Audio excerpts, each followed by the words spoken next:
What is going on?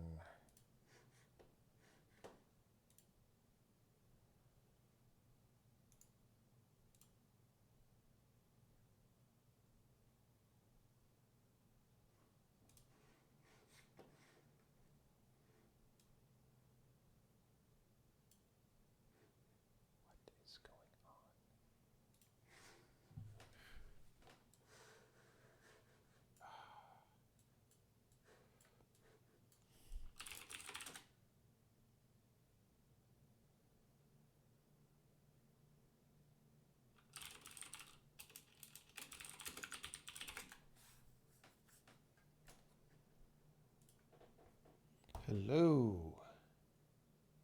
Hello.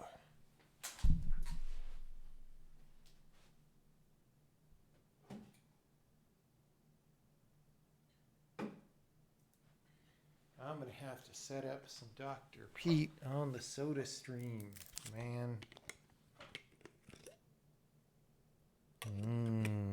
Let me get some water.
We're not actually going to turn on the soda cam because I don't think it's worth it to turn on the soda cam.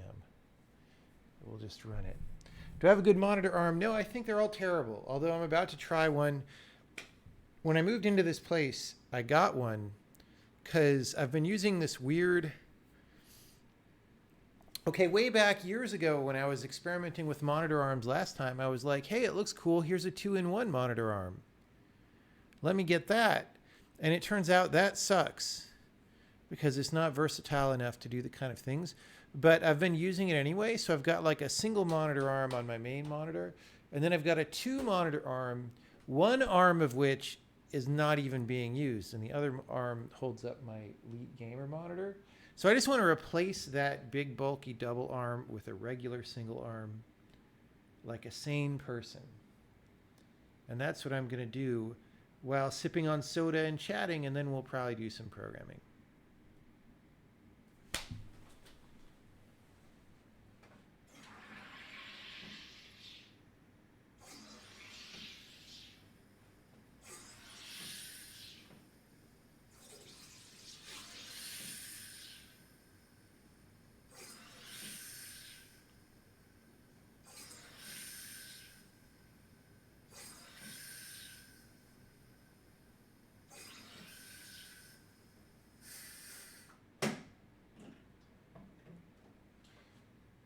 How did we not ever know that making bad sodas was this easy?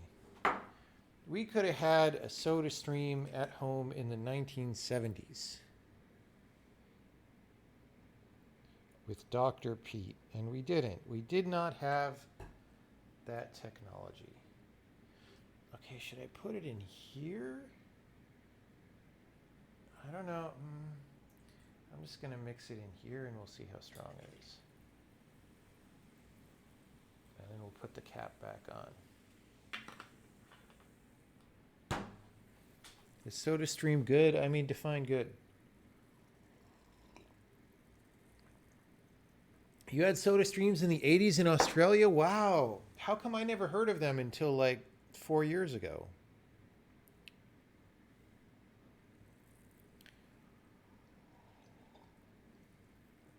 Did we have a way to make the canisters for cheap? I mean, dude, we've been doing propane in canisters since like the 60s, so I assume the answer is yes.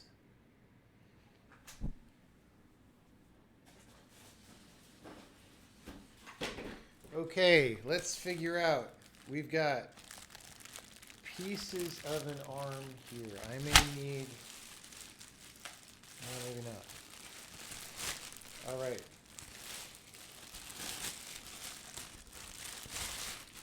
We've got an arm.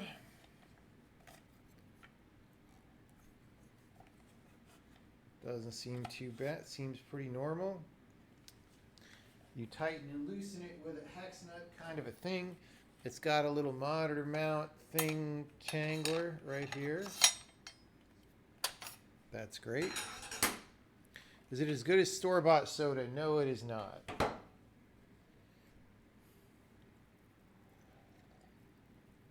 And they went out of fashion and made a comeback. Wow. I missed the first time around. I don't know what to say.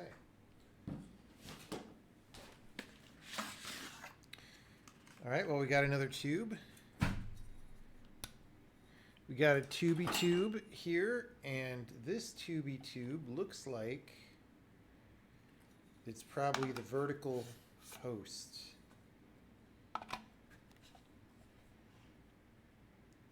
Okay. I don't know. I don't know if I like this.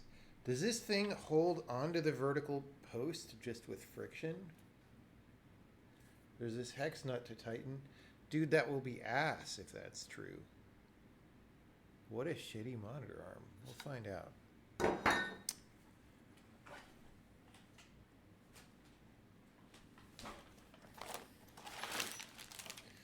We have a lot of different screws and nuts and bolts.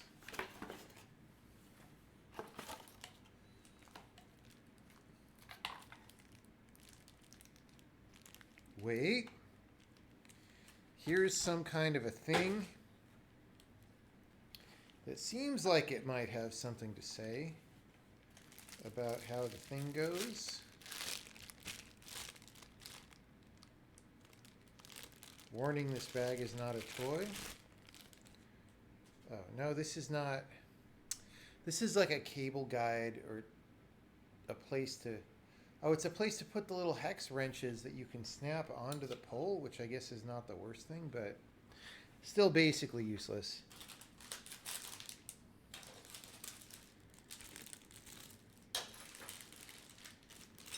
What a bunch of garbages. All right.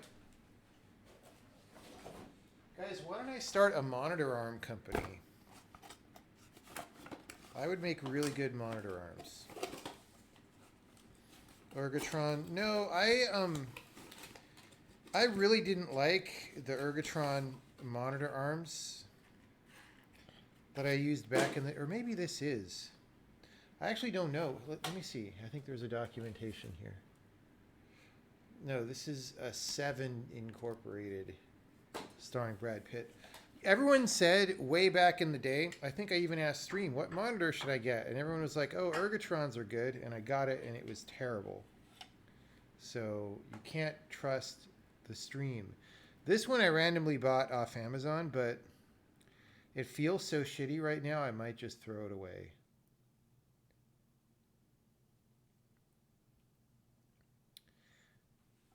Like... I had been waiting months to unpack this, and I literally might just toss it. Because, like, okay, here's this base. It's a very standard screw the thing on.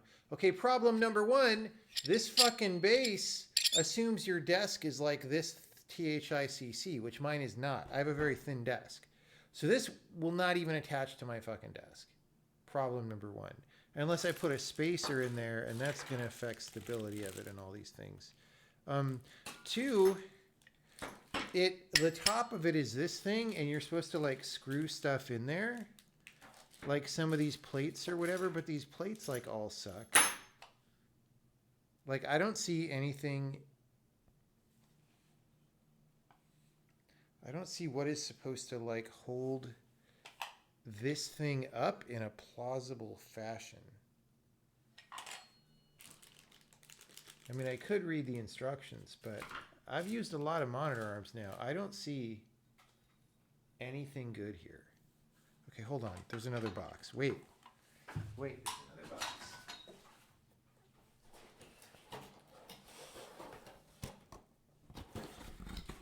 Aha! Oh. Oh. This is a completely different tripod that I bought. Or it's like a monopod. This is like a lightweight microphone camera monopod. However, the clamp on this one actually closes all the way, so it fits all desks, unlike this other crappy one where they're like, oh, we could leave an inch. By the way, that's not the first. In fact, I think one of the Ergotron monitor arms that I bought had the same problem. Like, why would you do that? Like, this thing, like, what's the cost of this bolt, right? Do they really need to save the money of making the bolt short? Like, whose idea is that? And it's, again, it's not the first time I've seen it. Like, what are they thinking when they, okay, I can't deal. I can't. All right, at least this is going to be off my desk now. Do not buy this monitor arm. It's a poop. Yeah, I'm looking at the base of it and like, they literally have this thing screwed on. There's like literally no other part that holds it on. This tube is just screwed into that base element that I showed you, which means it's just going to come off. Like, you're just going to bend it. It's just a... Thanks, Jeff Bezos. You had that same short bolt problem too. I know. Like, what? It's the stupidest problem. Why is that a problem that you could even have?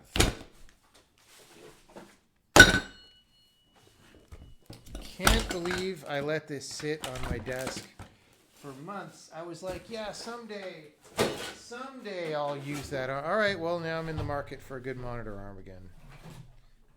GG.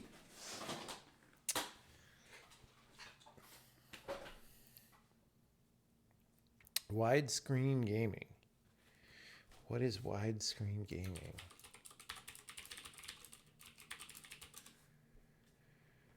Ultra wide monitor arm. Well, I don't care about ultra wide. Wait, is widescreen gaming just a website?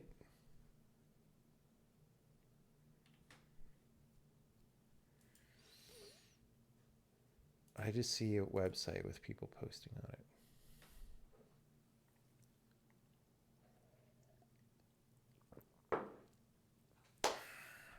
All right, well,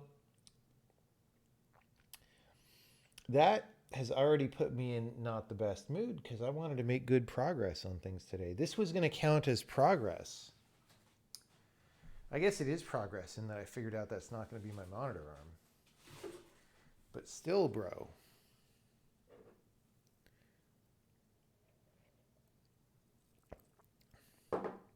My soda stream's already flat.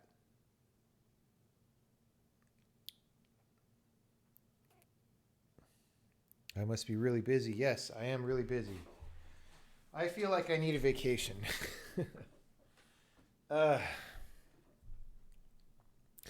Anyway. Yeah. Oh, let's turn on the power of the lamp.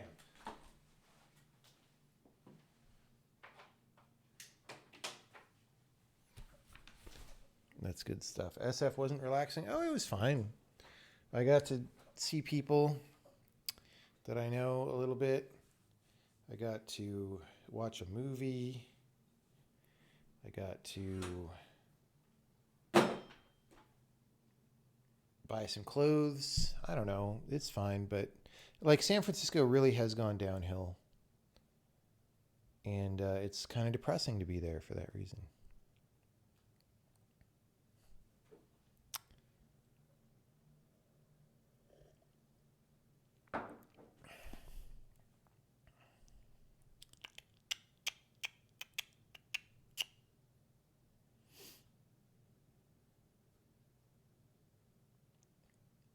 What movie? I saw a movie about a raccoon that hides under a guy's chef hat and helps him make food better.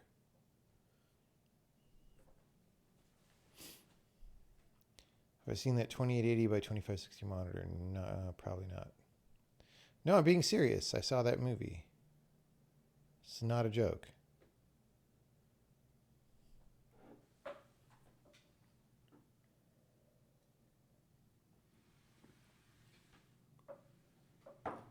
Did I like it? Part of me liked it, but I also really didn't like it in a certain way. And I don't know, I might do a discussion with Casey about why at some point. There's something that I fundamentally think is broken about the movie. But I mean, I enjoyed seeing it for the most part. It's just that I'm pretty serious about these things.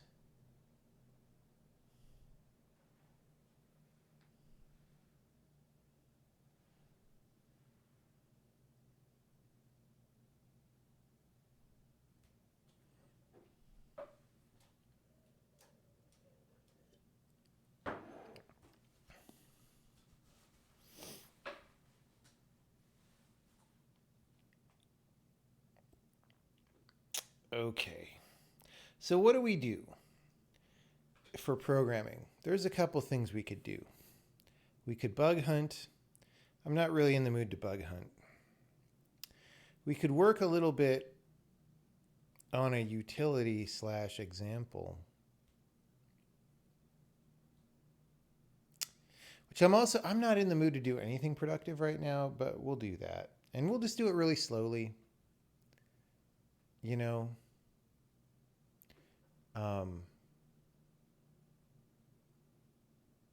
yeah.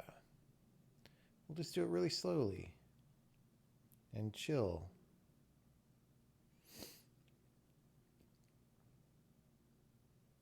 I've been on an emotional roller coaster because I felt really good.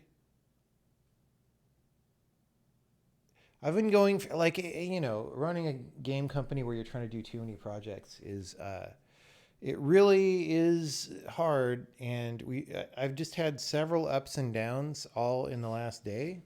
Not really any downs, actually. The downs are just more like, you know, the projects take so long and you wish you were more done with them. But definite ups. So we hired 2 new people recently, both of whom are exciting. One I literally just signed the paperwork on before starting the stream. And the other dude we officially hired a while ago, but he didn't start until 2 weeks ago because he had to break between jobs. And all of this has been great. And we're hiring for the art team again next. So like the company's growing again. That feels good. It's just like, man, I personally still have a lot of work to do. That's all.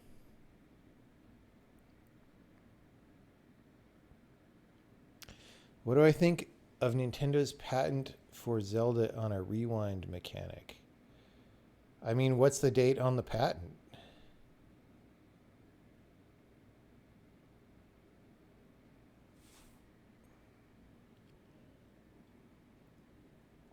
Yeah, I just feel like I need more. Like, part of the trip that I just had, I went to the Santa Fe Institute in Santa Fe, New Mexico, where a friend of mine is, I don't know what you call him. I guess a professor. I don't know what his title is there. Because he doesn't like teach classes. He gives, I don't know. I don't know what his title is. Doctor, research fellow. Anyway, so I hung out there for a week and that was fun. And I gave a little speech there and I did some other official work. And so it didn't feel that much like a vacation. And then San Francisco didn't feel that like I need a break. That's all. Work at SodaStream. I mean, I don't know if I can help them make the soda stay bubbly for longer. That's their main problem. I would not work at SodaStream. I would work at Canna though, because Canna seems baller. Isn't that where Cormac McCarthy is? I don't know.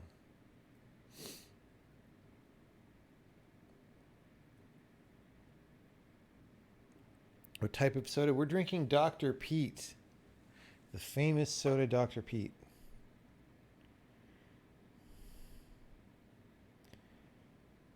Grapefruit and orange juice. I don't like grapefruit juice.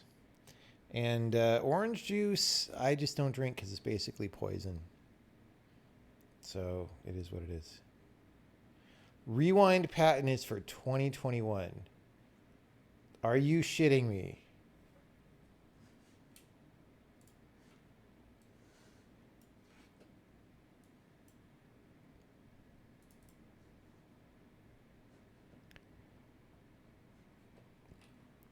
The designated object selected based on an operation input. Like, I love patent language, don't you? It's like so obtuse. If I ever file a patent, it's just going to be in plain language. Like, look, by putting the lime in the coconut, you do the thing, the end.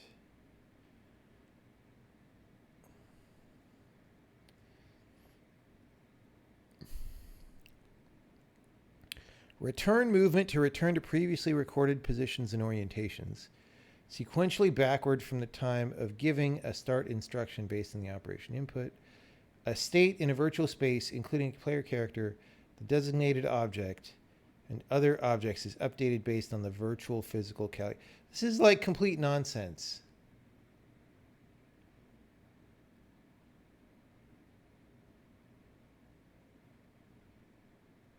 What game is this for? What game are these people at Nintendo working on? Obj M. Obj M. Obj F.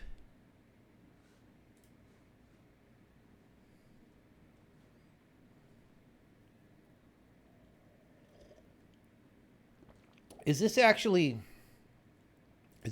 granted? What's the status?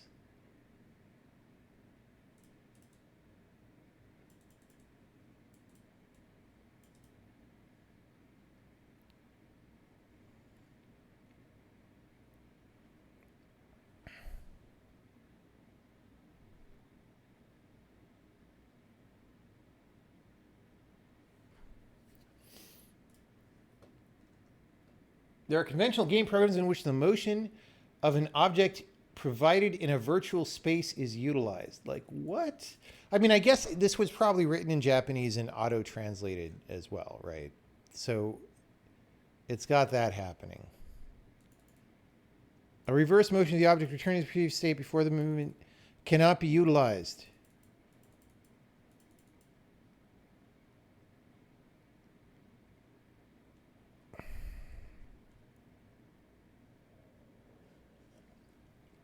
By the way, like every emulator also does what they're saying here.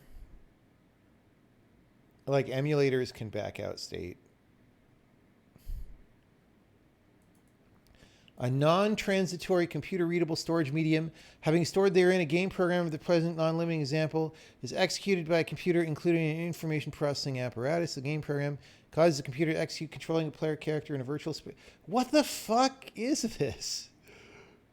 Recording and positions and orientations of objects in a range in the virtual space into a memory at time intervals, so that the positions and orientation are stored in chronological order in the memory. Changing movement-related parameters used in virtual physical calculation, such that a designated object of the objects which is selected is caused to perform return movement. Yeah, I should have filed a patent and sued their ass. Not that I was the first person to do that either. Like, holy fuck. Oh my god, this is such trash.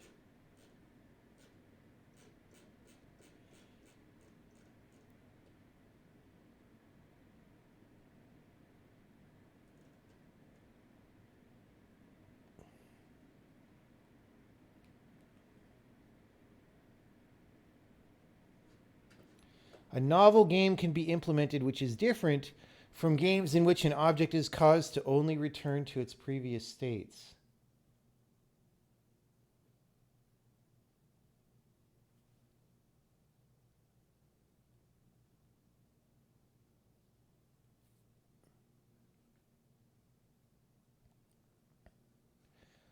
Dude, in return movement, the state of an object is not caused. This is like World 3 of Braid that they're talking about here.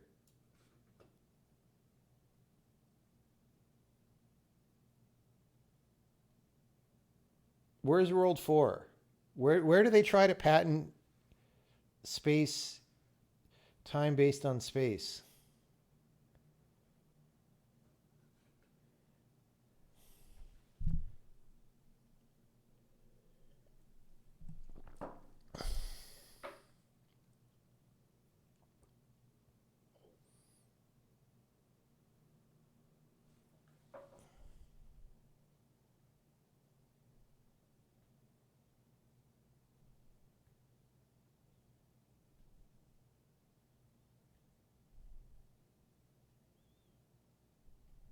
A pointer for selecting a designated object to be caused to perform return movement from selectable objects can be presented to the user.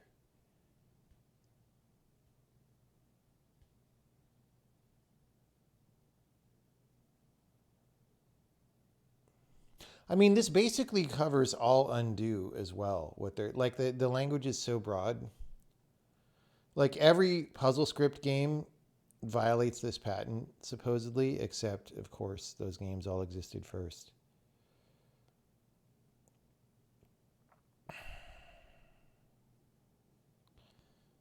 How's this patent even allowed? Like, dude, nobody understands the patent. Nobody gives a shit. Like, this isn't written in human language meant to be understood. And honestly, it should have got rejected based on that.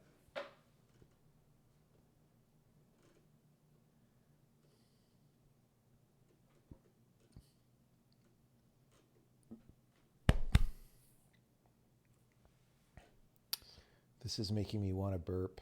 It's not the soda stream, it's the patent.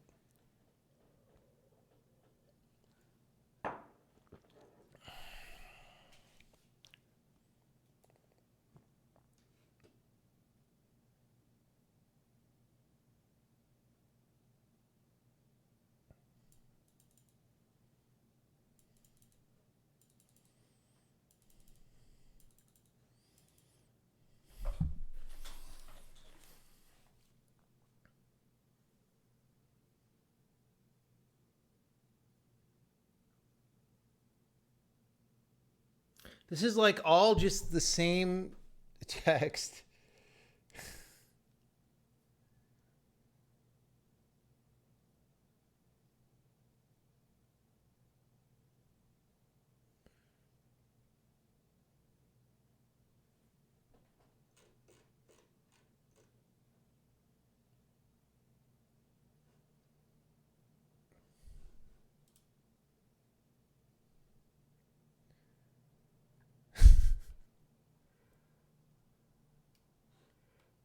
Like, what the hell? Look, he's rewinding. And the objects are going backward in time. Like, they could have just shown a video of Braid or Prince of Persia or something. It would have been better illustration of what they're patenting. Various programs, operation data, design, target data, movement parameter data, cursor data, player character data, object data, return movement. So where is this in process?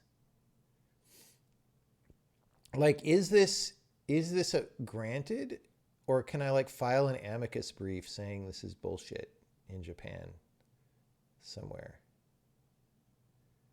And then Nintendo will never speak to me again or allow me to publish on any other platforms.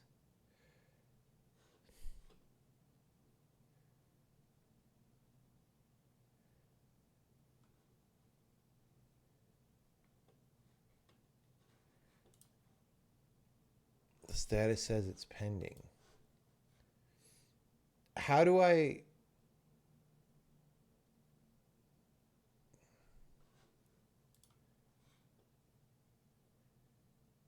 How do I file something to block this?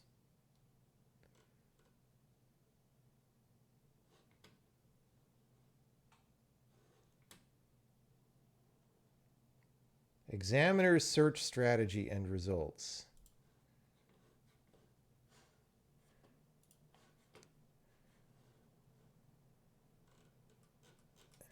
Okay, that's great. That's wonderful. Wonderful search strategy.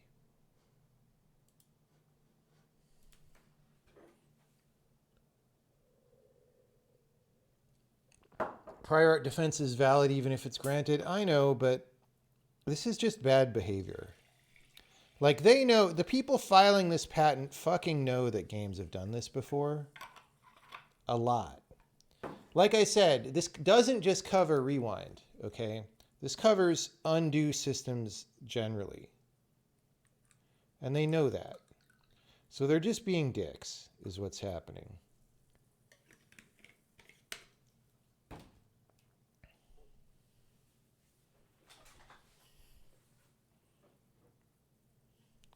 Team up with Superhot. Superhot doesn't have rewind, does it?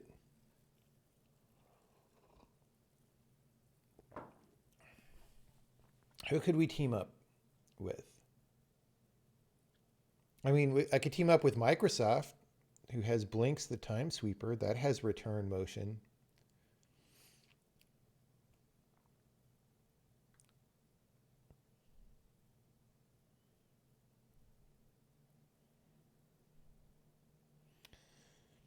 Hope I do another meditation video. I mean, if I ever had a new thing to say about it, I would, but currently that video is really the most that I have to say on the topic. Maybe someday I will understand more good things to say.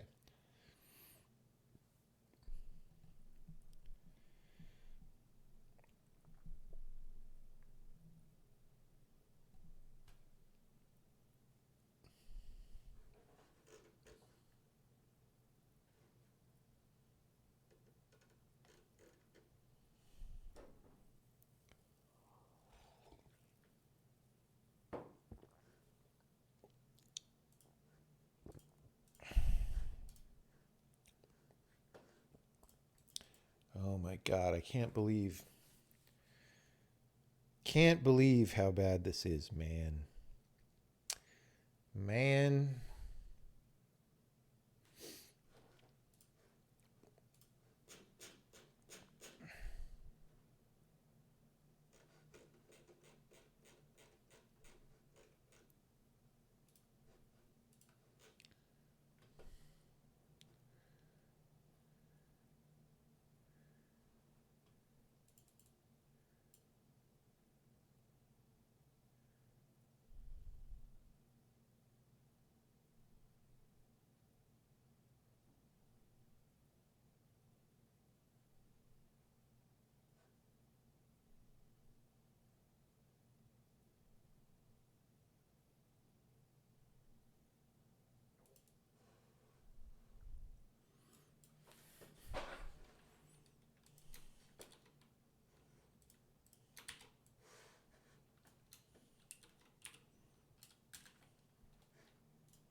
I'm tweeting about it right now.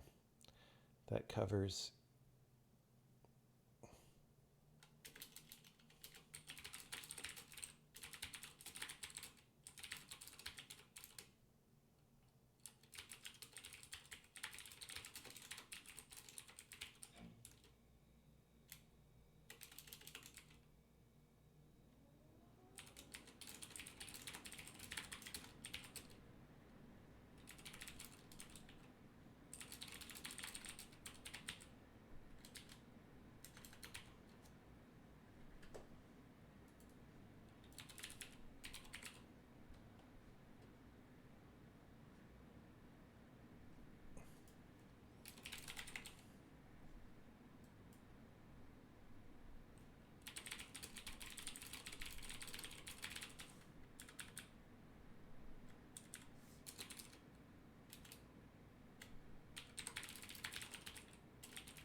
So initial tweet.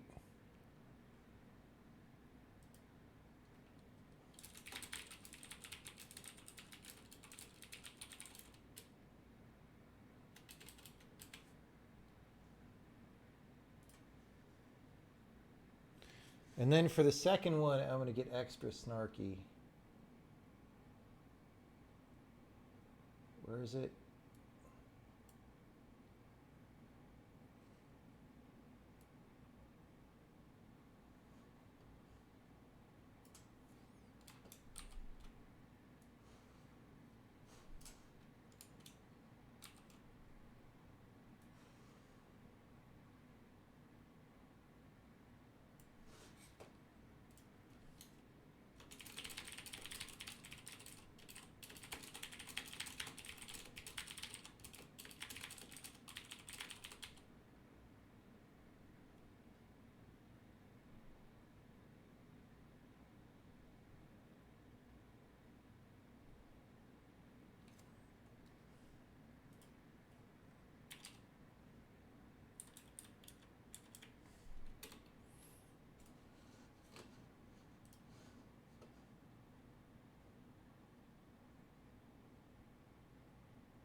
I accidentally reselected the text, so I have to do this.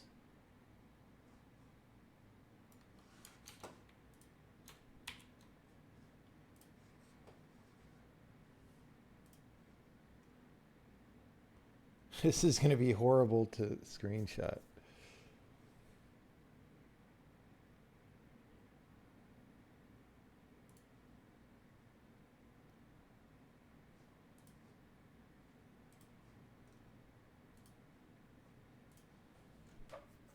All right, so we have now snarkily tweeted about this. Now Nintendo will be mad at me.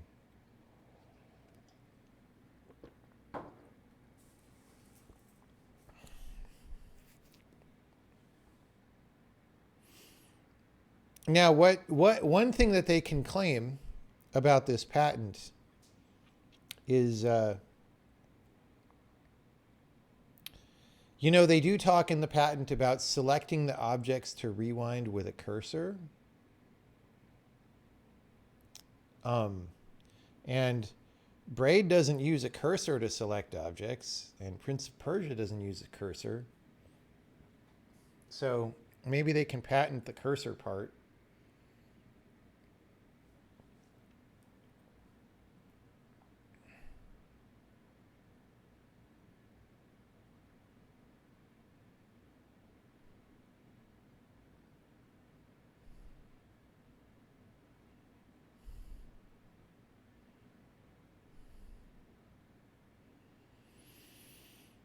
Anyway, maybe Nintendo won't let us publish on their platforms.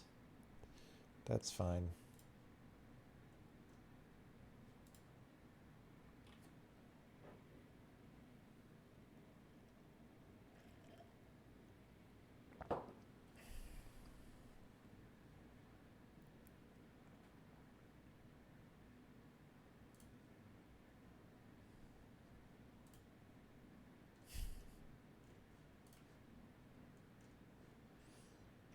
All right.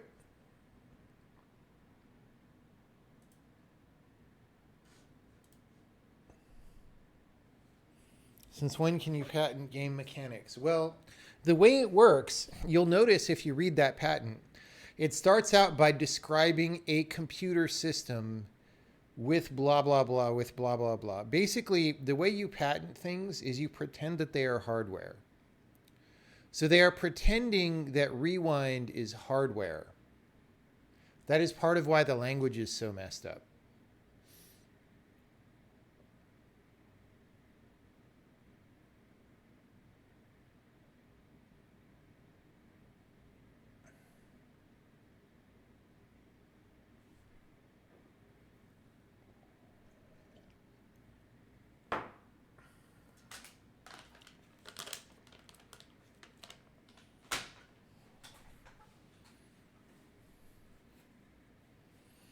Are patents 95% trolls? Yeah, mostly.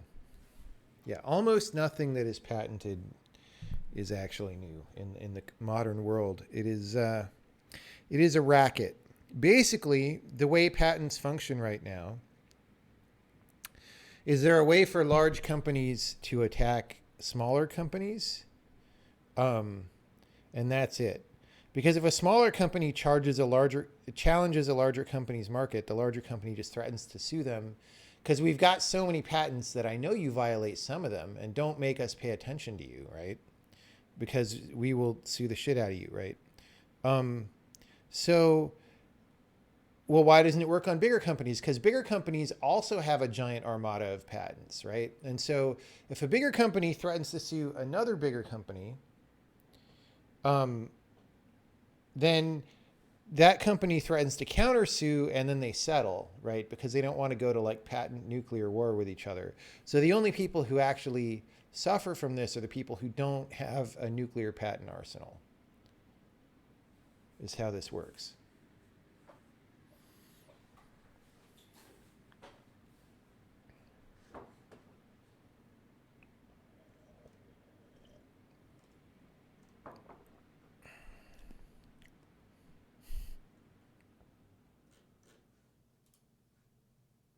Oh yeah, lawyers make out well in this scheme. Wow, guys, I'm drinking a whole soda stream. Let me find. There's some files that I want to find.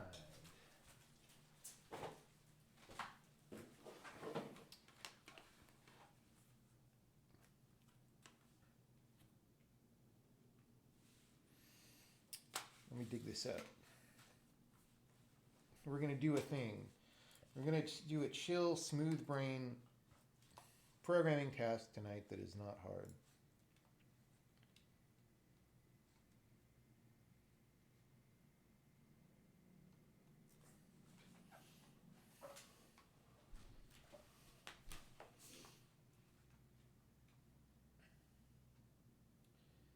All right.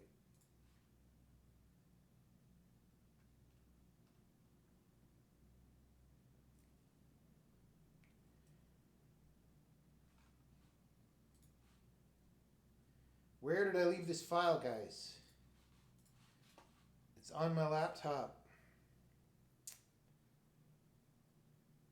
Aha. There we go.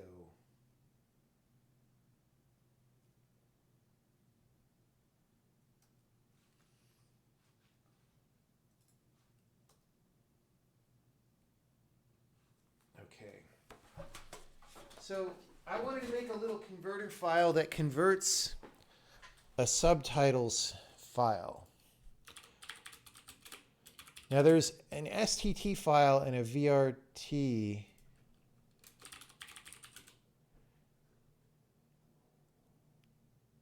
Or SRT and VTT. I got the R transposed. They look like they're trivially different, so I don't know which one to use. We're not using, I guess we're going to do SRT because this has web in it, and that's bad. So we basically signed up for an auto transcription service that outputs the files in one of these formats, and then we want it in our own format because we do a bunch of other stuff.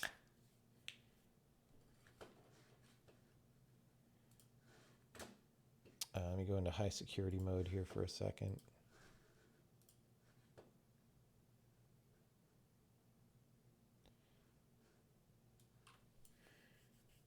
Oh no, I keep forgetting.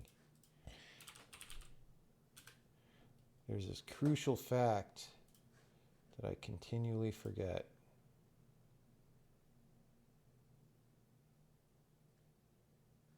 All right.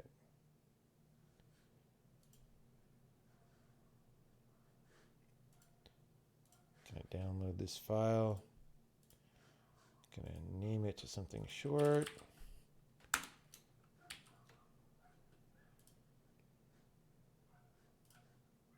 All right, let's come out of high security mode.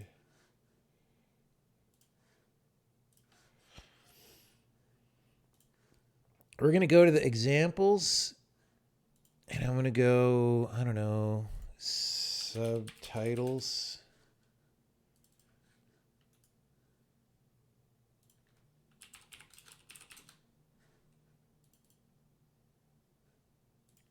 No, let's just put the data file right here.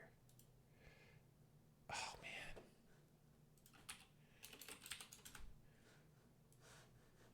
So because I cut a folder, it like took this, yeah, okay, there we go. All right, so this is our test subtitles file. It is just a pretty simple format. And we're just going to load this format and save it out. And this is a pretty smooth brain thing to do that I shouldn't have any problems with. I don't like the Control M. But there we go.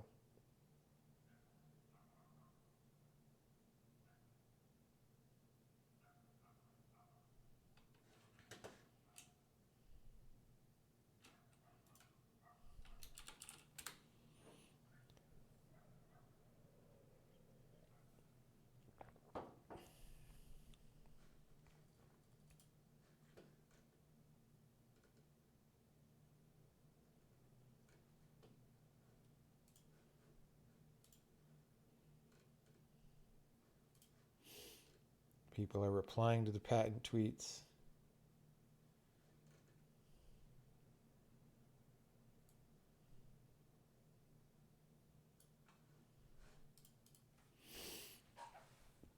All right, so this is going to be easy clap, right? We just read the frame number. We'll output a warning if it's not the next consecutive number. And then we read the time stamps. I don't know, like, I guess these are thousandths of a second here. Was this format made by Europeans? Why is there a comma? Maybe this whole number is thousandths of a second with a comma.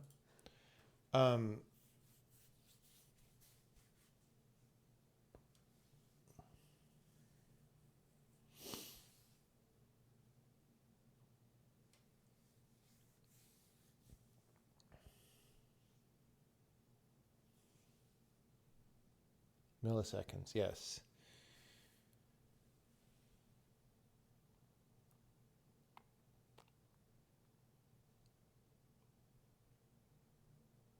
Yeah. So it's a very, very easy format. So let's just make a little program to do this. I'm just going to make a file here. And before I start crudding this up,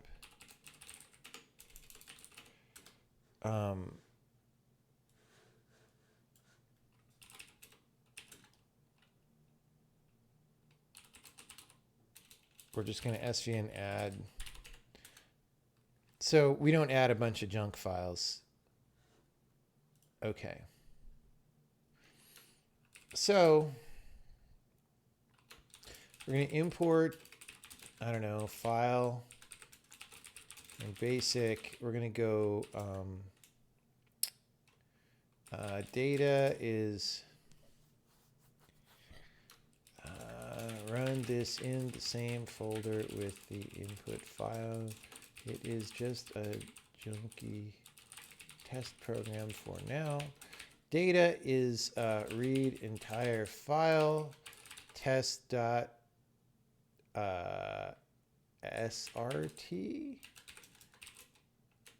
Is it success? I think return success. Read entire file. Secondly, data success. If no success, log error, unable to read file, whatever. All right, well, we'll just put that in a file name. Return, cool file name. Okay, so we got that. Now what? Well, okay. Let's just do, what are we going to do? We're going to have a results is an array of, what do you call, what is the terminology? Is this like a frame of subtitles? What do you call it? Right.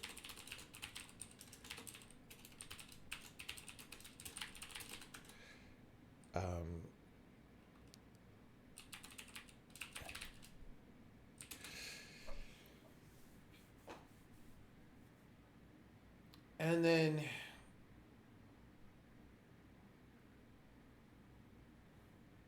I mean, there's only one good way to do this, right?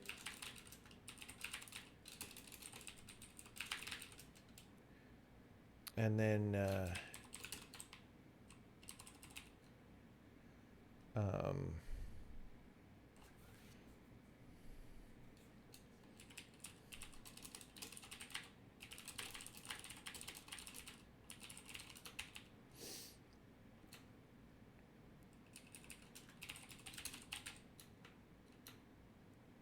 and then lines is an array of strings. Event bar. Wikipedia calls them subtitles. Okay, whatever, man. I don't care. All right. We're going to say frames is read SRT file data.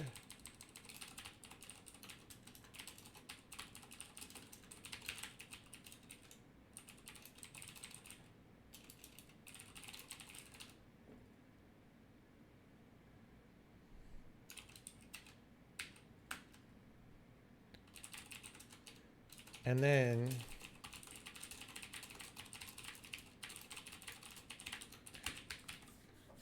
okay. So we're just going to do this. Actually, we can go for frames print. There we go. That's going to be our proof that we read it.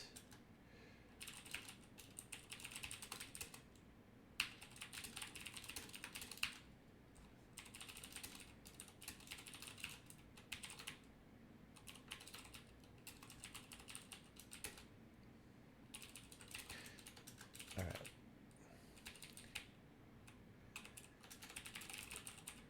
So we're just going to return that. All right. So expected frame is 1. While 1, we're going to do this. We're going to have some frame. And we're going to say if frame index 92 expected frame. We're going to use text file handler. Why not?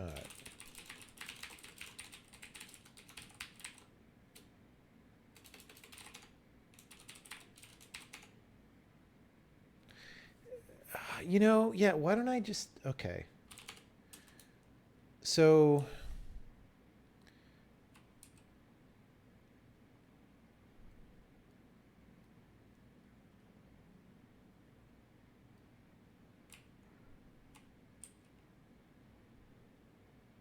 I could do start from memory. All right. So handler text file handler defer d init handler start from memory. The handler do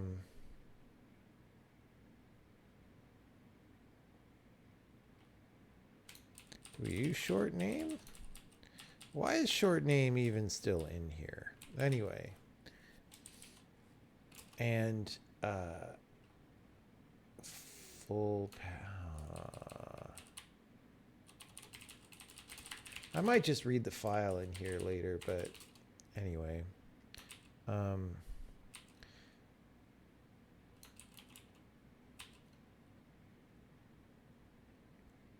And then oh, I put the file name in the wrong list. That is not going to help me succeed in the games industry. All right, so we start from memory. Oh, handler do version number is false.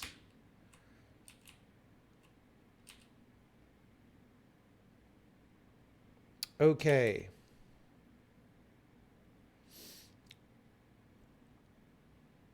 So we consume next line.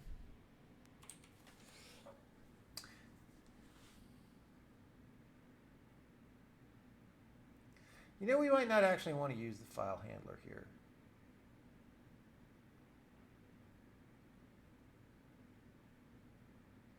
No, we'll use it. We'll use it. Okay. So line is consume next line. If we didn't get a line, we break. All right. So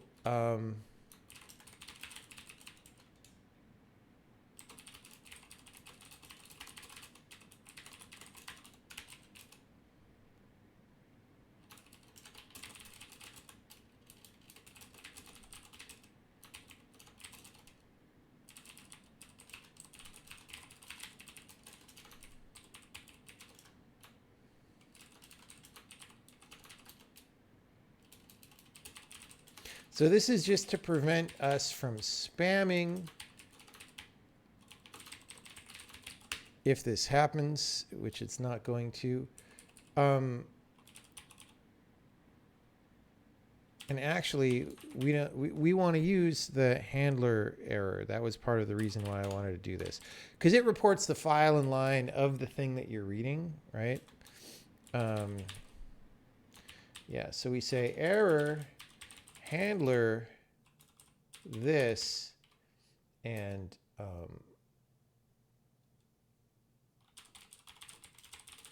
frame index. Okay. And then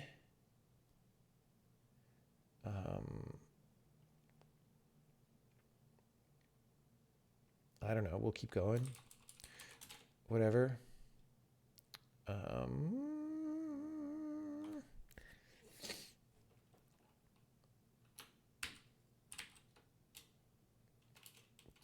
Where did I put my integer conversion?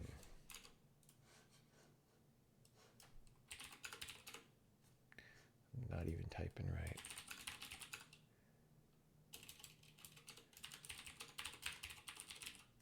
That's not on C. It's on D on this computer, bro. To integer is, yes, result, success, and remainder. Okay, it's in simple string and basic. That's fine. Okay, so we're going to say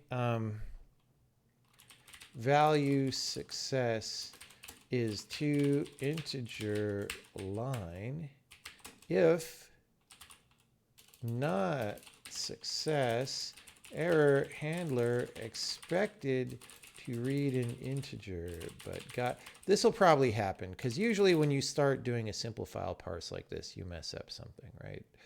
So we're going to put the line, right? And then we're going to break because once you get a parse error, you don't want to keep going because you don't know what you're doing.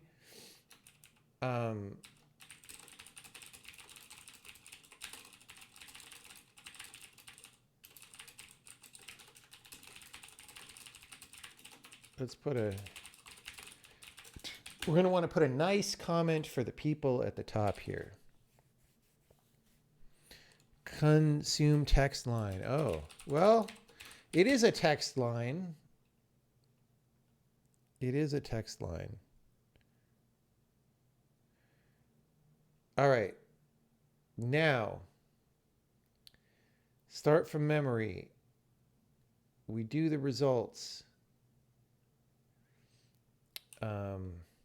We'll go ahead and even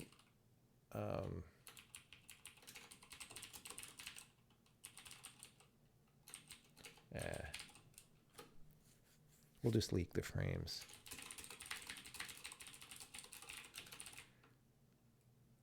Okay.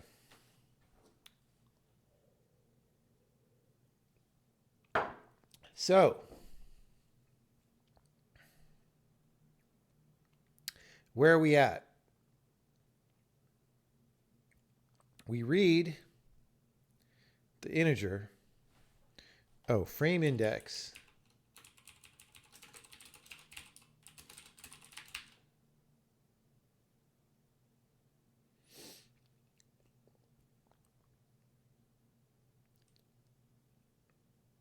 I don't know, dude.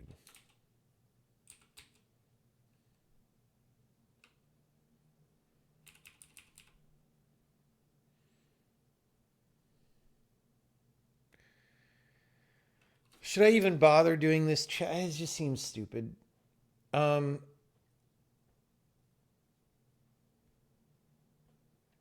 right. Anyway, so what we're going to do is, let's go back to the file so that people can see. We have this, which gives us the times. And then we keep going till we hit a blank line, right? Like here, it happens to be 2 lines most of the time, but you don't actually know how many lines. Like here, it's 1, right? So we're just going to go till we hit a blank line. And then we're going to like trim white space and whatever off there. All right. So, and then at the end of the file, there's 2 blank lines in a row. We're going to pretend like that's a necessary part of the format. All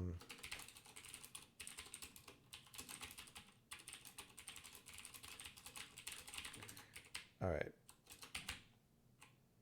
So at least I assume that's the case. I don't actually, maybe we should,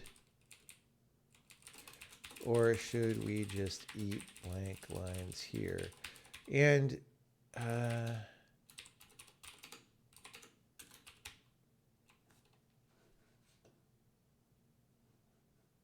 okay. So we're going to go timeline, success, our consume next line handler. We're going to ignore this for now. All right. So we're going to parse the times, and then we're going to say while 1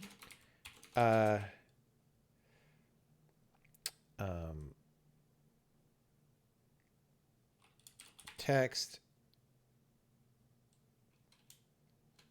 success consume next line handler, right? And then if not text, we are good, done reading lines, break. All right, so before this, we're going to say info is array add results. We'll do this up here. Info dot, all right, let's put this frame index check up here. This is where this belonged. Info dot frame in or index.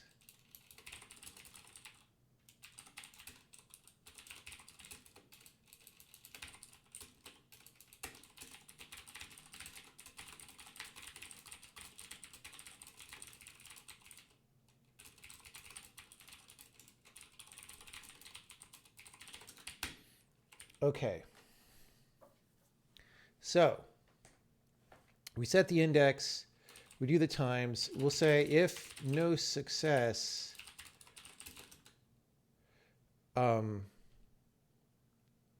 error handler expected to read timestamps here, right? And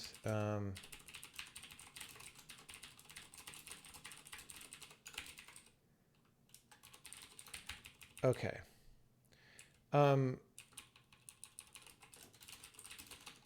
So if we got text, we're going to say, so we have like a trim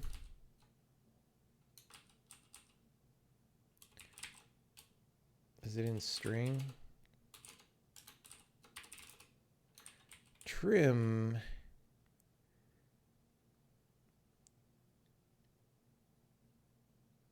What are our default spaces? I never remember. Because I think they're a little bit weird. Oh, yeah, what a garbage. Okay, so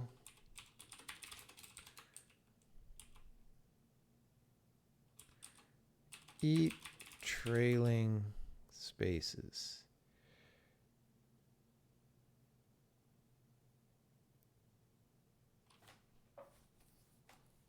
That's literally just spacebar. Okay. Let's just...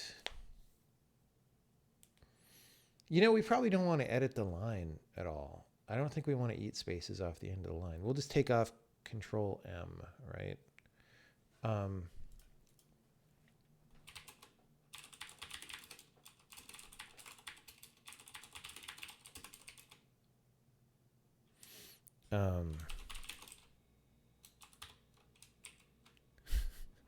I mean...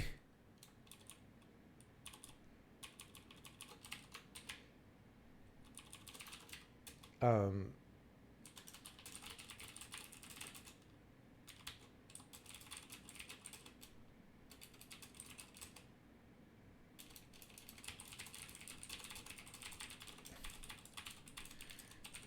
right, and then array add to info dot lines copy string text.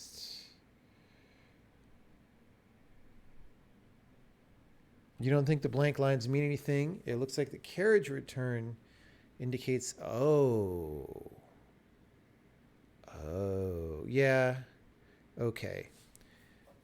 Okay, let's do it that way then. Because I didn't bother looking up the documentation at all.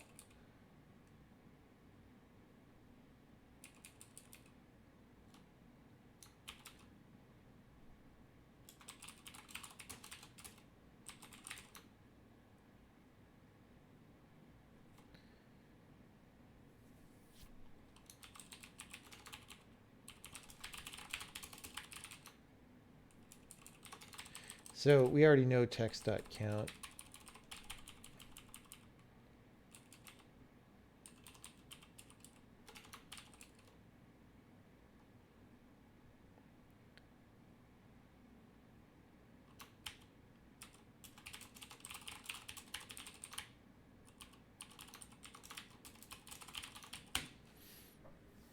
Okay, but then does that mean we skip blank lines?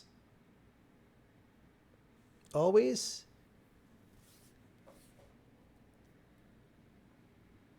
I think we just skip blank lines.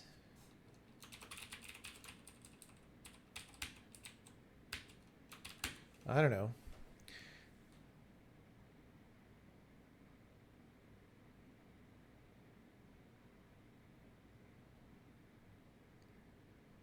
Okay.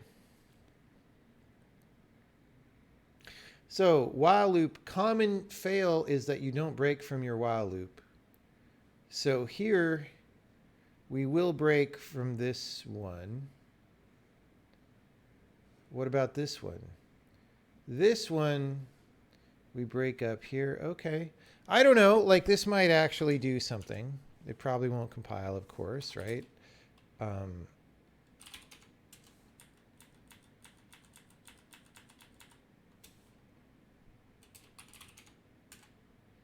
Machine. Oh, guys, I have an old compiler. I added things to the compiler when I was on my trip, and I ain't recompiled the compiler. Bruh. I think the carriage return is just a weird thing. Will somebody please... I changed the code based on what the other person said. Let's actually look at what the format is supposed to be. I can't believe chat. What is an SRT file? How? No, this is... Oh, God. SRT file format. Numeric counter. Start and end of the subtitle. Subtitle text in one or more lines. A blank line indicating the end of the subtitle. Okay, fuck. I had it right. God damn it. Oh no, I'm violating the Nintendo patent.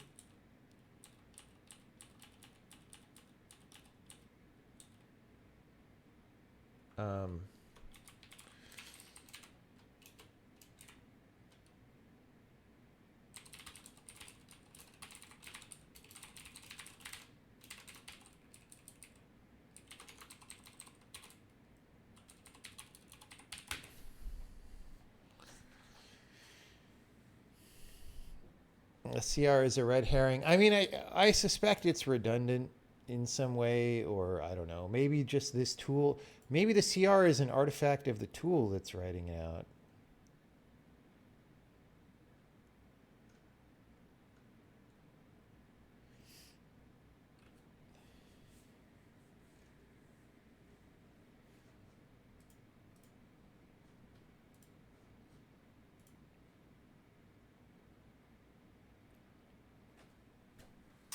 All right. The real question is, since I'm back in Florida now, where should I drive my cool new car tomorrow? Procedure call did not match any of the possible overloads. Oh, because starry, starry night. Starry, starry night. All right. Read SRT file. Because I passed the file name now. Frame index.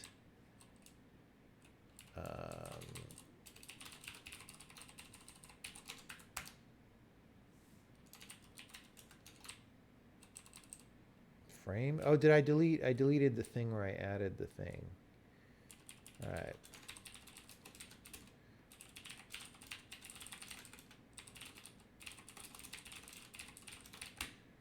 All right.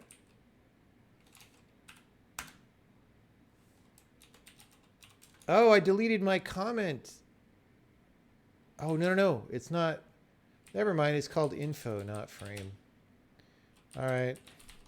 That's fine. That's fine.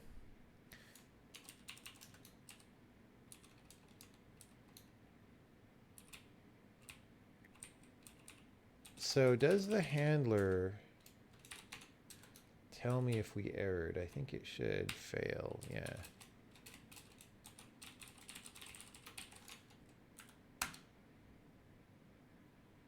Redeclaration of variable success.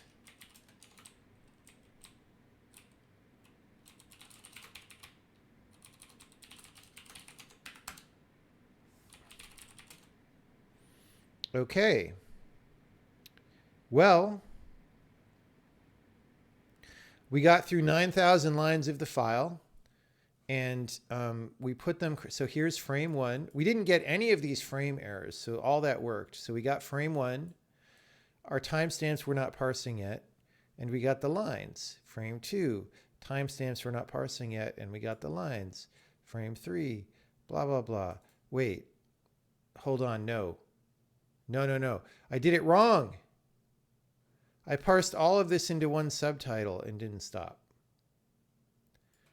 Because the text file handler, see, this is, the text file handler skips blank lines.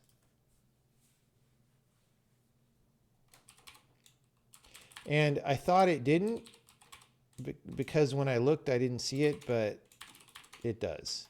So it's skipping the blank lines, so we don't get to see them. So maybe I should add that as an option to this. See right here.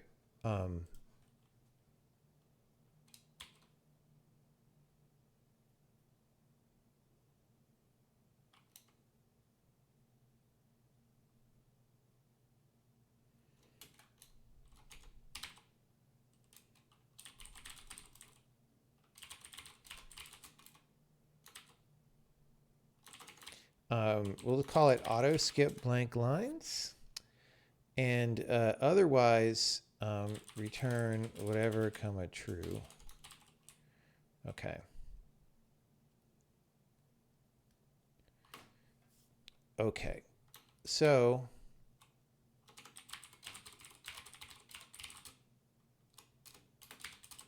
and I will tell this to the people in the changelog. Modules text file handler added a variable skip blank lines, auto skip blank lines that does what it says, defaults to true.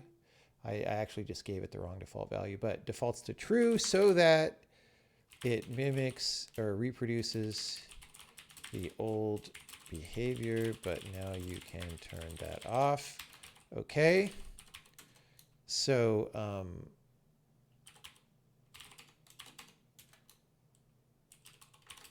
this is true. And we are going to turn that off in our thing. Handler.auto skip blank lines is false. Falsehood. All right.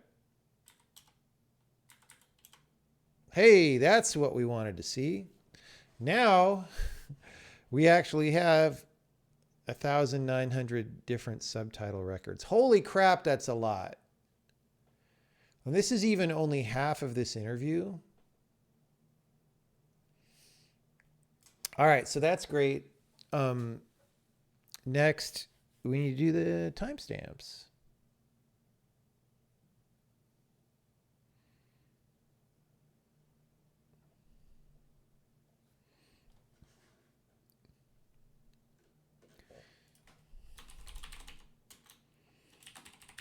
Added examples, subtitles, a dumb utility that parses a SRT file and outputs a custom format.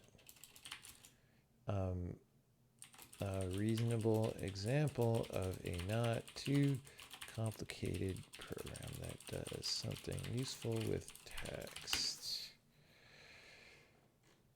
Okay, guys. It's subtitles for an interview that I did with someone a little over a week ago. I got to re-up the soda stream. Any questions about what we just did, go ahead and type them, and I will get to them on as soon as I get some CO2 in here.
Now the question is, what kind of soda do we do next? And I think it has to be a strawberry one.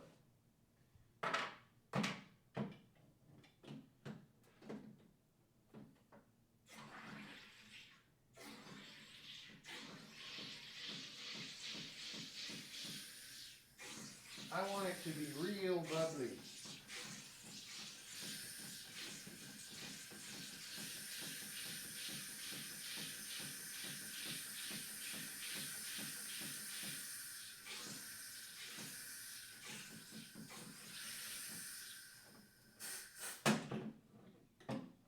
Okay.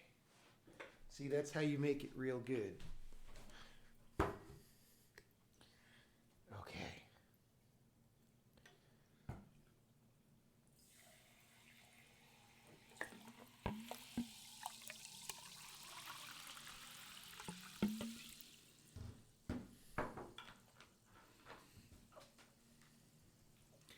Think I'm creating 2 frames for the same subtitle? No, I don't think so. No, each of these is 1 frame, and this is the array index, and this is the stored numerical index, and they're off by 1 because the array is 0 based, but this is 1 based. But you're not seeing the same data twice. It's like, this is me printing out the array index. This is me printing out the subtitle. And, you know, we could get rid of that array index, actually. Because it's not actually useful to us. Oops.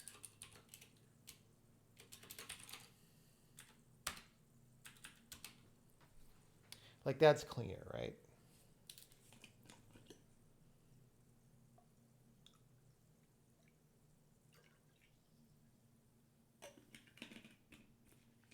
Strawberry, watermelon, soda. Do collision tests usually happen in object space?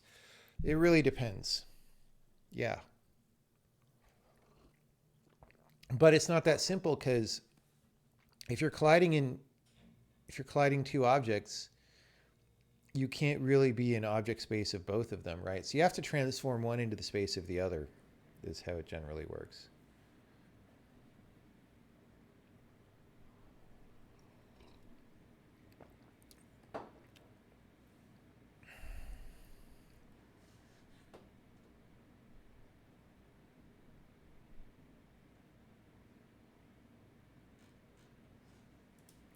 Okay. Now what? What now? Oh yeah, timestamps. Timestamps. So we should have a split, right? Let's just use split. All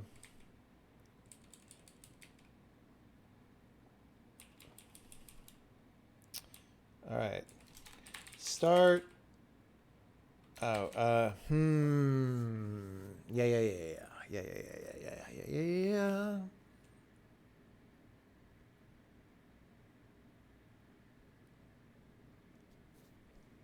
Okay. I mean, this is kind of skis, but we'll do it. So this, okay. So we're going to say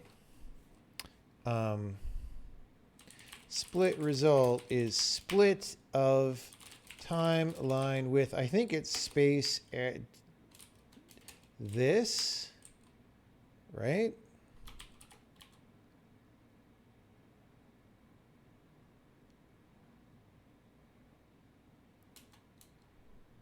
Hold on. Whoops. It's called test.srt.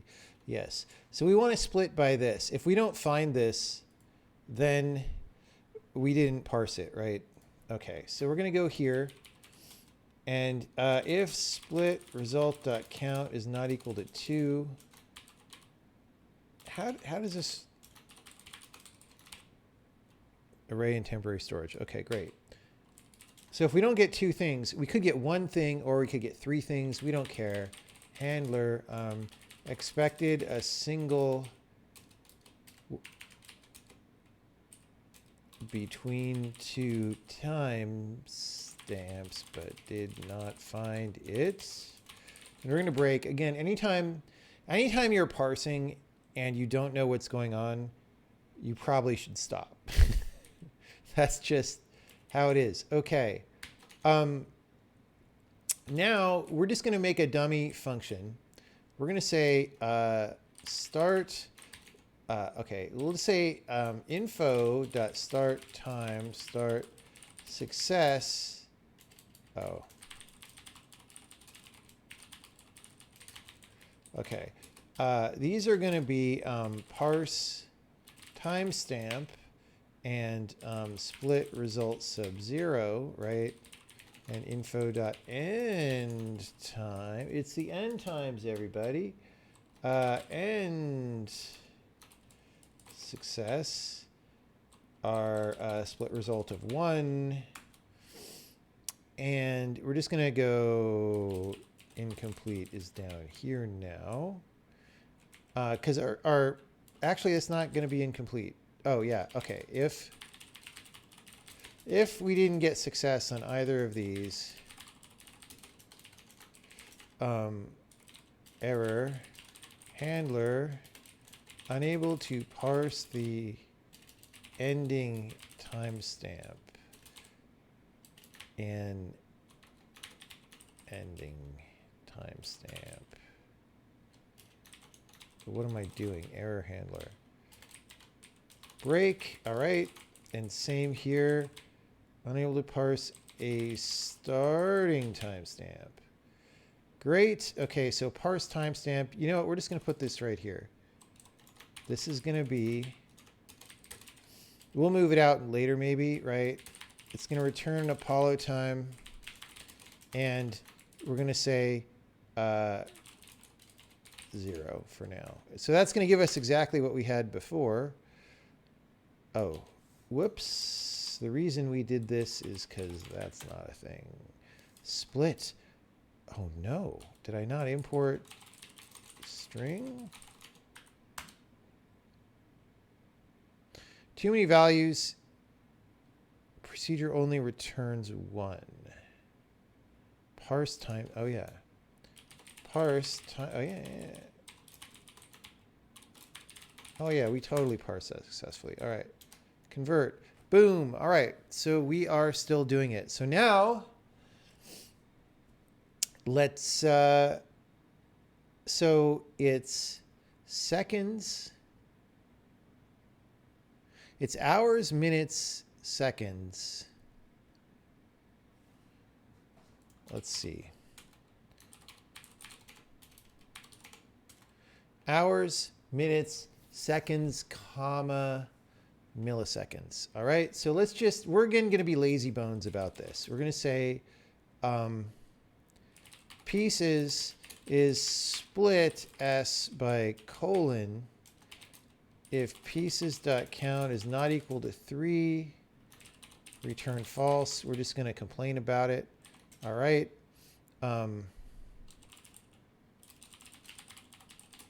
We're not going to get too specific about why we failed to parse the timestamp. If we wanted to be really helpful, we could do that, but you know. All right. To integer pieces sub 0, right? Minutes success is pieces of 1. And we're going to ignore seconds for a minute because we have to do the comma part. Actually, we'll do the base. Oh, because we get a remainder. Actually, no, this is fine. Seconds. We actually have good functions that help us do this. Right? Because it's in simple string. It's like simple syrup. To integer. So this returns the remainder after the thing. So if we should be able to parse an integer and then see a comma as the remainder. We're just not going to worry about it yet. All right. Now,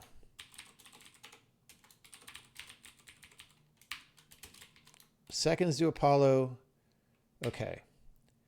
So let's do this.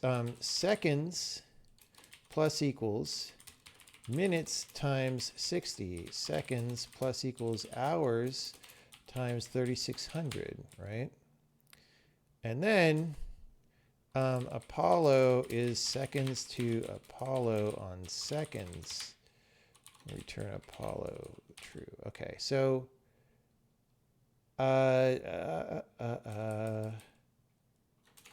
if not, hours success and minutes success and seconds success, we're going to return false.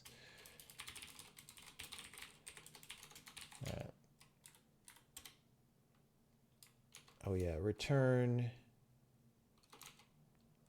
line 62 pieces.count. Yeah. All right. Okay. Those look like big ugly numbers, but they're approximately right. We can test that out after this is all done by converting it back. But you'll note right now, they're basically 4-digit numbers, right? And they probably start near 0. Well, we don't. Let's do a pipe more.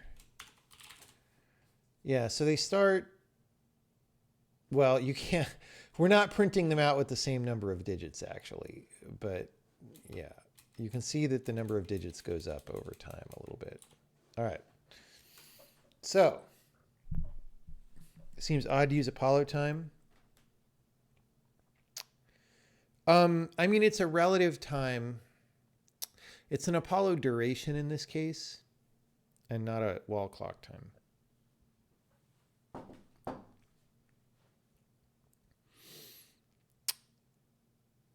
And why am I using that? Because, I mean, I could just say milliseconds. You know what? Let's just use milliseconds. You know, I was going to use Apollo time because fuck yeah, Apollo, right? But let's just use milliseconds. It's fine.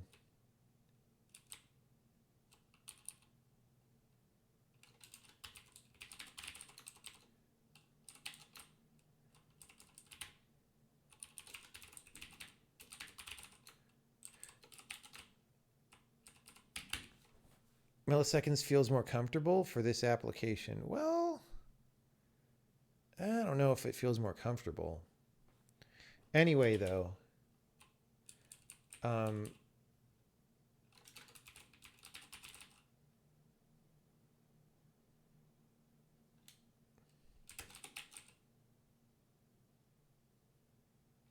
mean, let's just make it S64 because why even frickin' bother? All right, so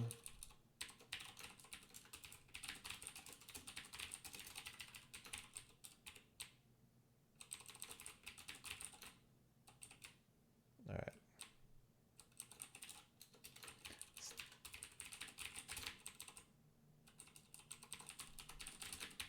Okay, so we'll do this. Seconds, minutes, hours. So we get the total number of seconds and we do milliseconds. Now we're still not adding the actual milliseconds part of milliseconds yet. Oh, these returns. I want to say 0. Nope. Okay, start time. Oh, because I called it start time milliseconds.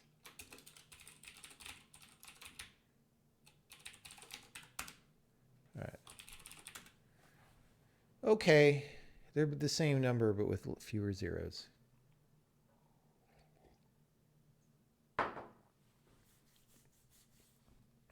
So this strawberry watermelon is not very good. Problem is that Apollo time is a date. No, it's both. It's both a date and a duration.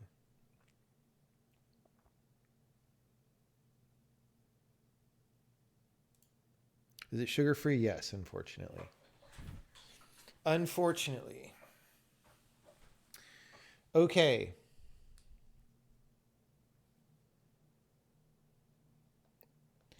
There's your problem. Yeah, but I'm getting fat again, and I want to avoid becoming a tubby American. So I'm body shaming myself into not getting fat.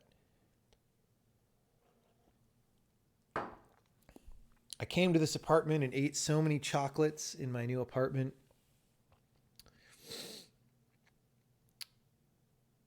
And pizzas.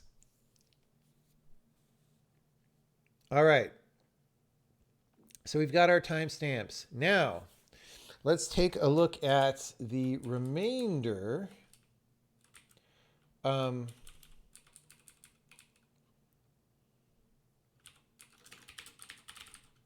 If we got no remainder,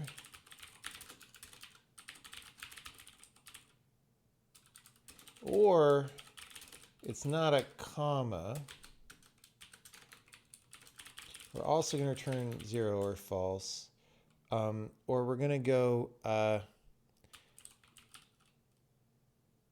milliseconds string.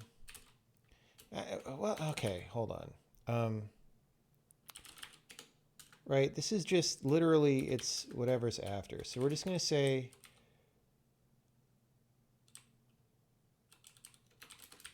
to integer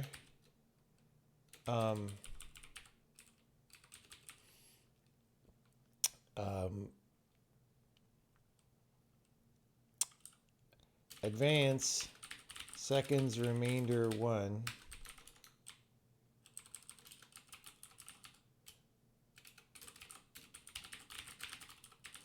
All right, and if not, milliseconds success, return 0 false, that's fine.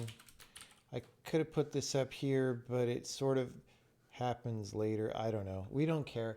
We could have put these all in the same place. Okay, now you'll note it's more than 4 digits of precision. It's got 3 extra digits, so obviously it worked. That's great.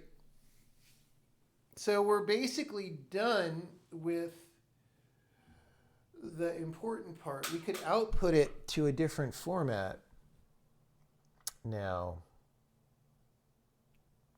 And when we output it to the other format, we will, of course, convert it back and make sure it matches.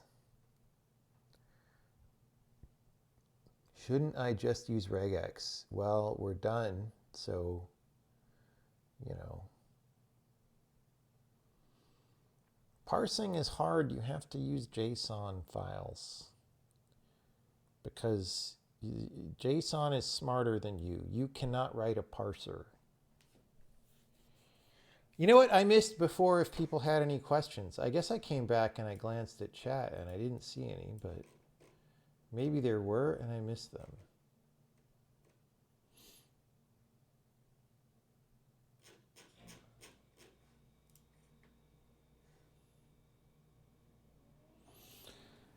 Anyway, JSON files do not allow trading comments.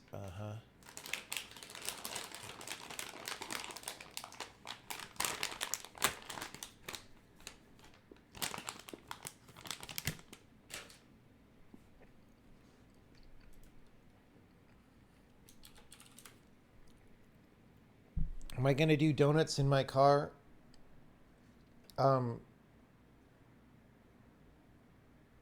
I don't understand what's exciting about doing donuts. Interior of the Taycan is nicer than Tesla. Well, it's nicer than my Tesla, but mine is very old. I don't know about new Teslas. I can't tell you.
Yes.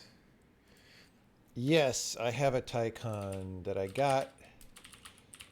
I'll show you guys. It is.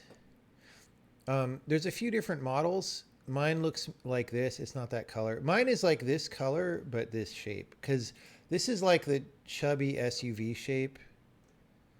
Mine is like this, but it's this color. It's an electric car. It's pretty cool. Save the planet and all that stuff.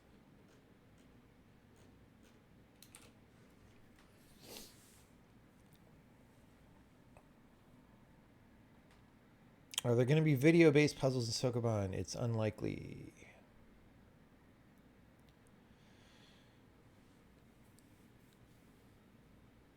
How does the Roadster hold up? It's great, except that fucking it's impossible to get it repaired, so it's slowly decaying over time because Tesla sucks as a company.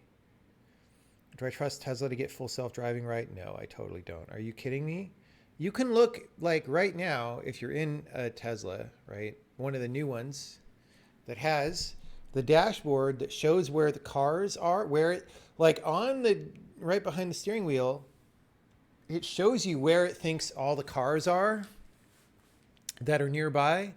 And that's grossly wrong, like all the time. And the cars like interpolate around unnaturally and all this stuff. It's horrible. Like, it's embarrassingly bad. Does a Polytime have a way of noting precision of a measurement? Not built into it, no.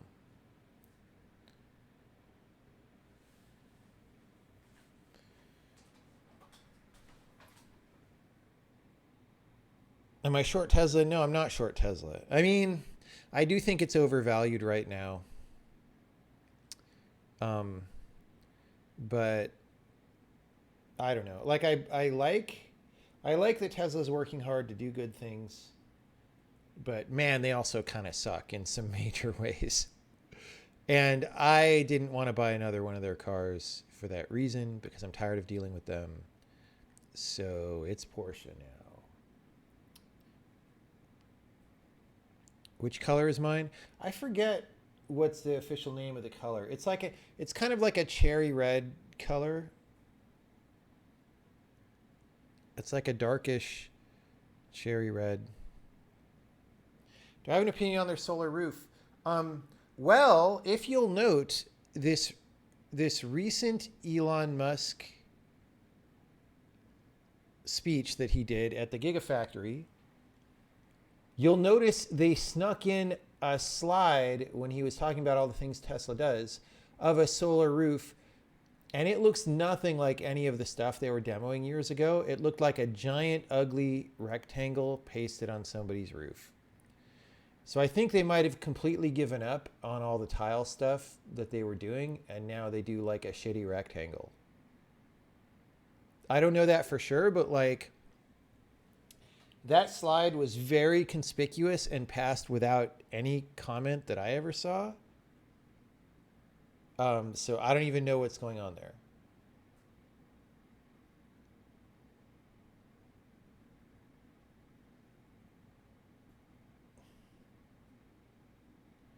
Have I heard they're no longer including the mobile charger? Yeah, I mean, car companies, am I right?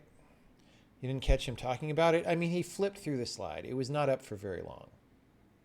But you'll find it. It's like toward the beginning of that presentation. If you go back and watch it, you'll see it. And it's very conspicuous that there's a giant ass ugly rectangle on a roof. And showing that without talking about it might be their way of slowly letting people down on this without having to make it a news item. Because later, after, you know, if it shows up again and again a little bit, it's like people get used to it and it never had to be announced. And because it never had to be announced, it was never big news.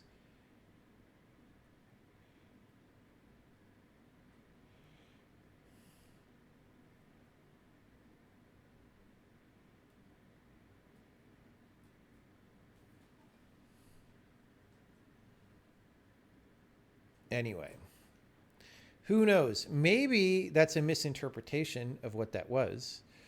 But when you put up a slide that weird, it's kind of your job to say, to disambiguate, and they didn't do that. So I'm assuming that that's what Tesla Solar looks like now.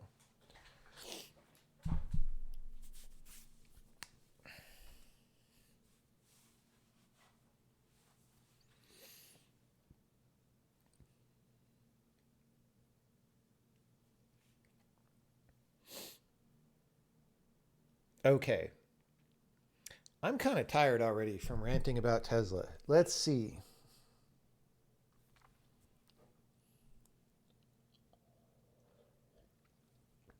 Do I drive a lot? I drive less in Florida than I did in San Francisco, but we'll see.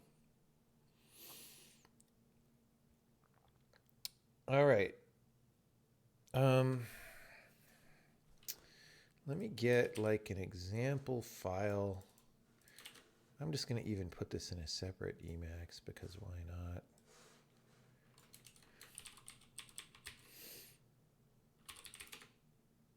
not? Oh, wrong drive.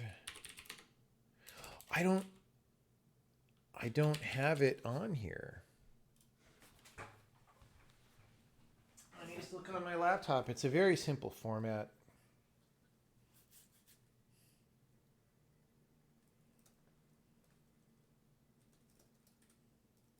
You'll see what it is as we print it out.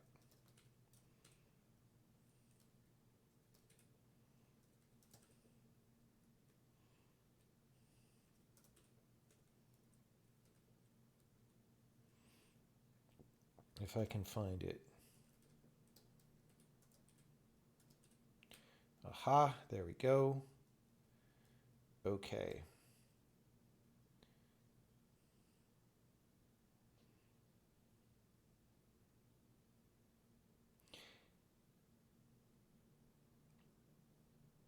You know, I don't even use ending timestamps most of the time. It's just a very simple format. All right. Here's what we're going to do.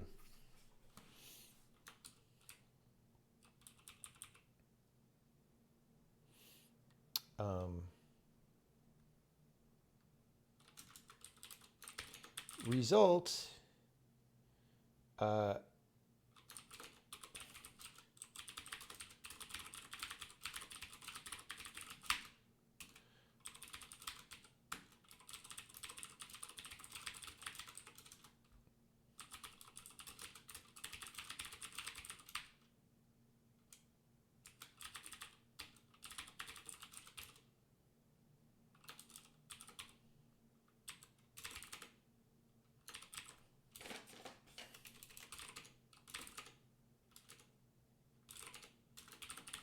So write entire file is the name and the data. Yep.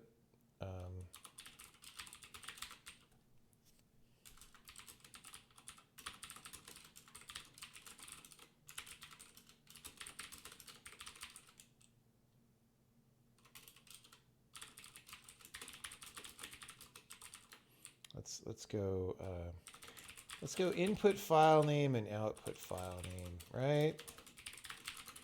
That's cool.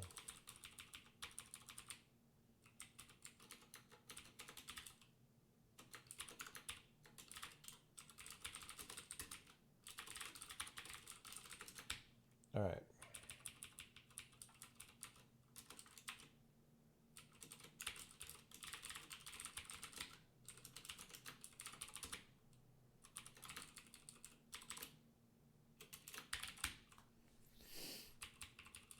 Okay, so here we go. Convert to braid subtitles.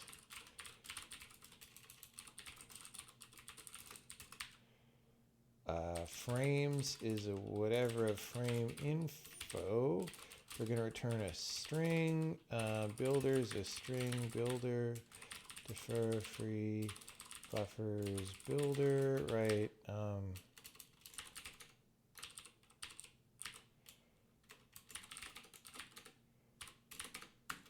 So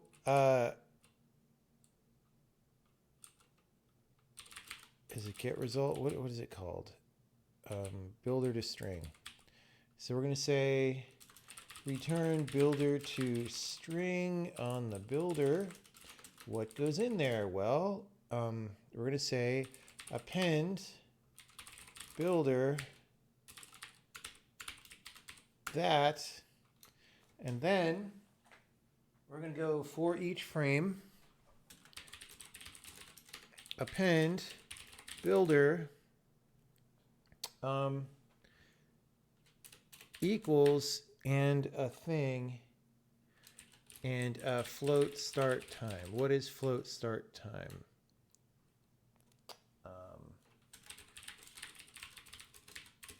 Cast to float. Actually, no, we could just divide it dot start. Let's call it frame. Frame dot start time milliseconds divided by 1000.0. Right? We print that. And we ignore the end time and the index and all this stuff, and we're just going to say 4 lines append builder it, because the lines don't have new lines in them, so we're going to do that, and then we're going to put an extra new line here. That is literally it. I mean, there's other commands and stuff that we put in there, but the subtitles don't have those commands.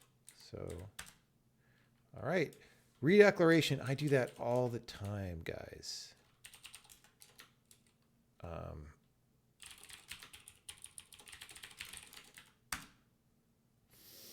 Procedure call did not. It's not called append. It's called print to builder for some reason. Because sometimes when I make new things, I'm a little tweaky about it. We should probably just call that append.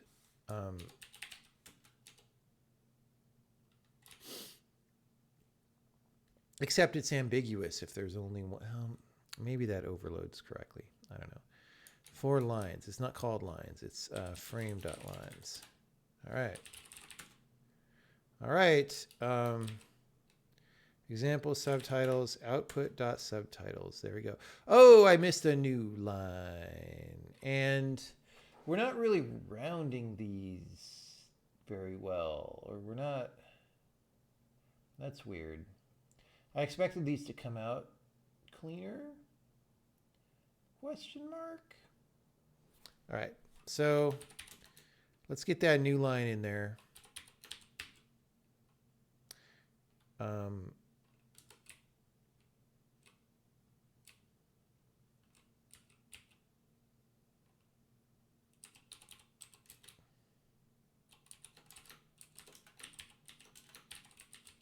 Oh, I just put it here. Duh. Duh. All right. By the way, the slowest part of this whole process is the Microsoft console outputting the data. Okay, here we go.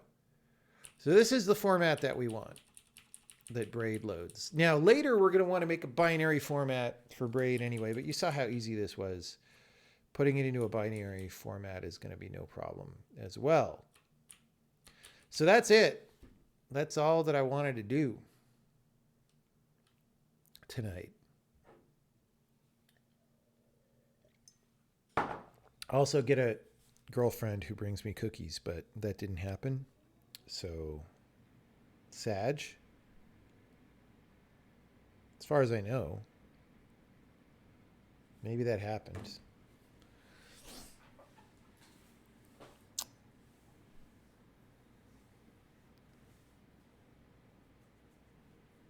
I think if I made a polytime track Planck time units, that ought to be enough for everybody. I mean, we're trying to fit it into 128 bits. So if we put more on the low end, we have to have less on the high end, which sounds fine because we go quite a number of years on the high end. The problem is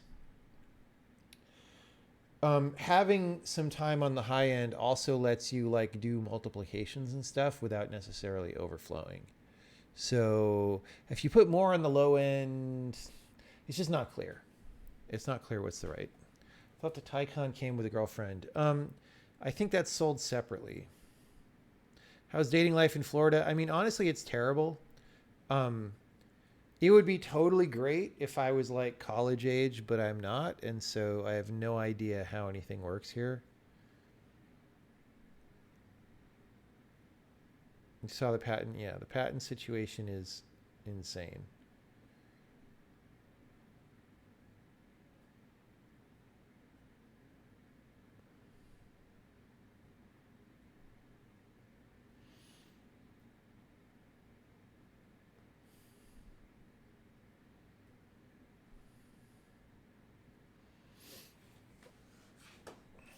The most insane thing about that Nintendo patent is how unreadable it is. Like, it's completely incomprehensible. It's quite insane.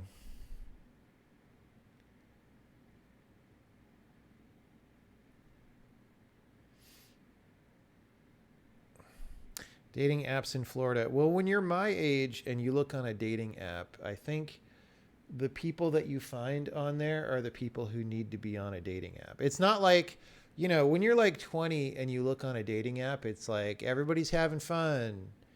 It changes a little bit, you know. Changes a little bit. It's not a high quality. It probably isn't a high quality source of anything even when you're 20, but like now it's especially not.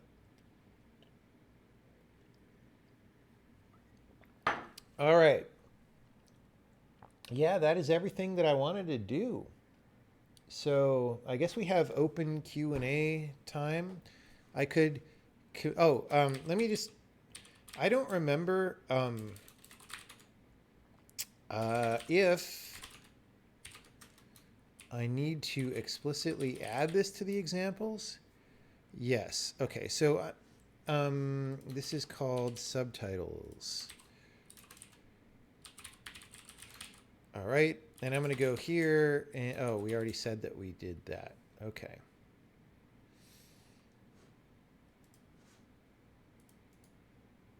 You know what? I could add it. Well, let's check it in first.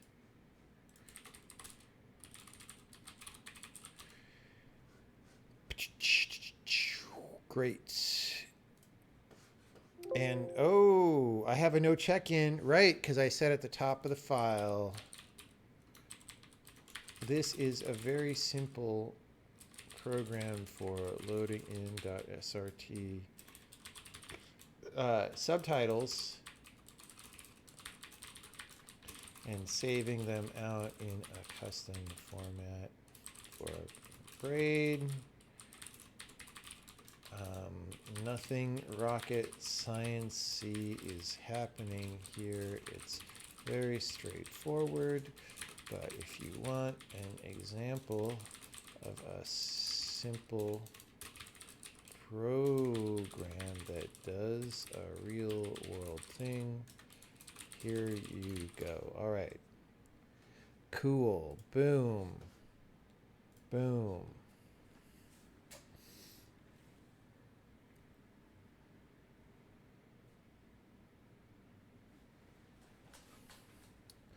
Why haven't I done some demo scene for fun like a 64 KB challenge? Because I kind of have enough to do in life already. I kind of have more projects than I have time to do. So I don't need more.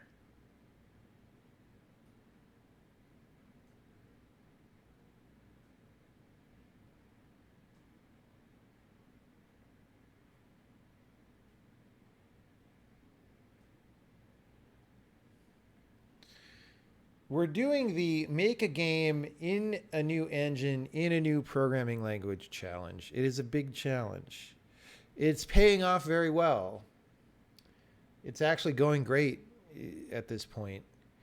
It's taken a little bit of work to get here, though.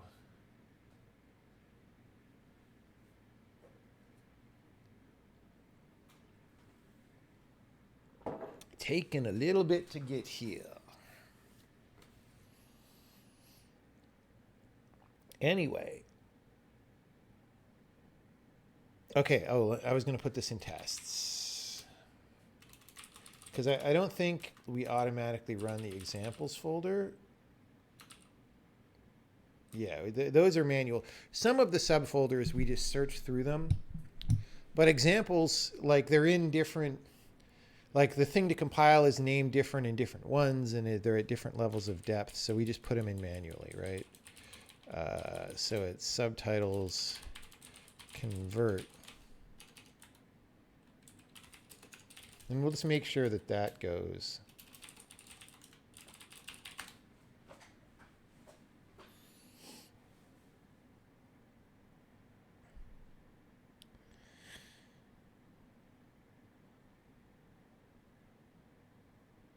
What is the status of simp get wrecked? I mean, they're both doing fine. They're usable for certain purposes right now. You know, like, I don't know what else to say about that.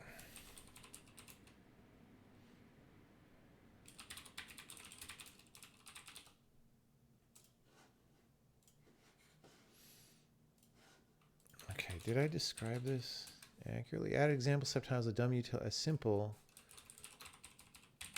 Let's not call it dumb. Let's not call it dumb.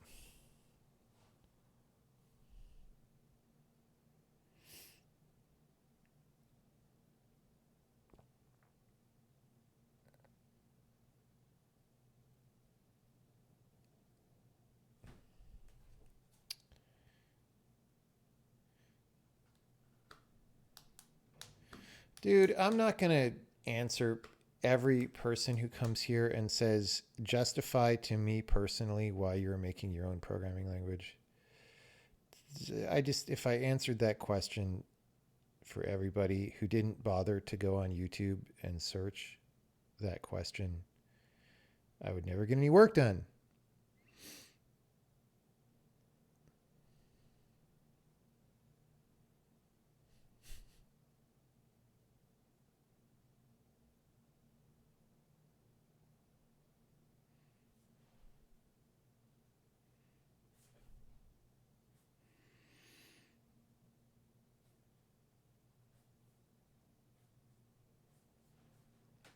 Anyway.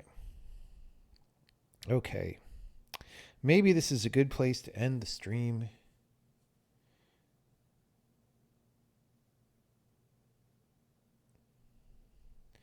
Can I talk a bit about how I take and time coding breaks to maximize effective coding time? No, all that stuff is nonsense. Like, look, either you want to work or you don't.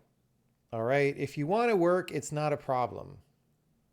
If you don't want to work, it is a problem. So make it so that you want to work and then you don't have a problem.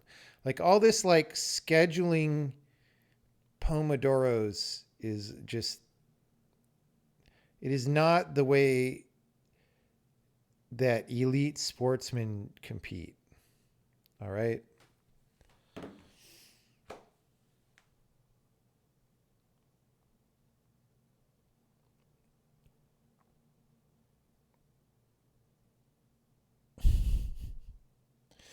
Yes, I need to have a day of rest soon to deal with all the internet things that are happening.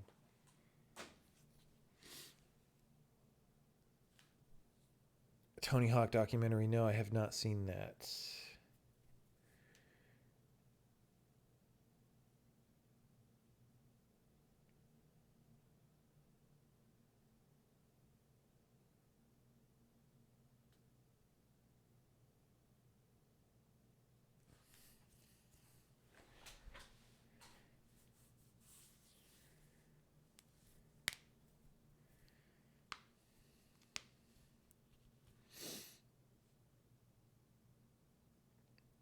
Yeah, like, okay, let me put it this way. Your psychology always matters, right? So, like, if you're doing fine and you get a lot of work done, and then you're like, okay, how do I get 10% more work done or something? There are things that you can do, but that's not a beginner thing, right? The beginner thing is just to get a decent amount of work done, which most people don't ever do that.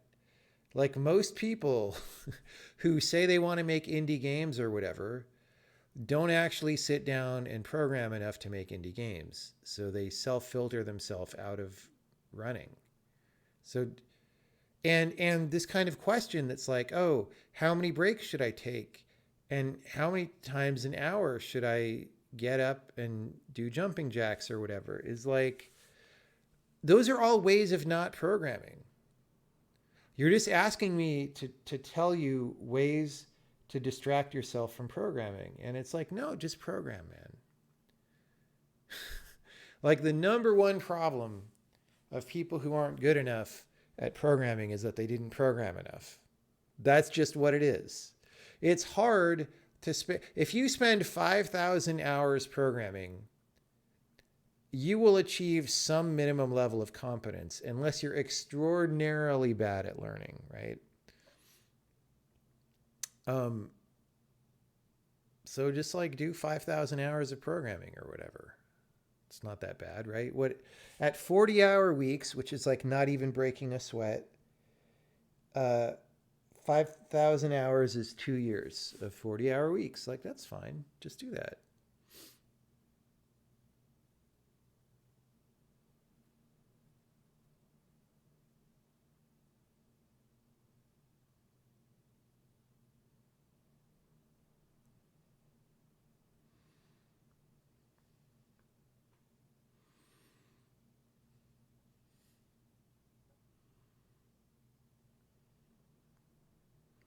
Is there some methodology you use to change your psychology to want to work? I just work on things that I find are interesting.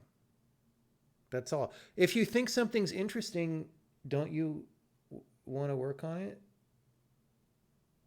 Like, isn't that natural? Like,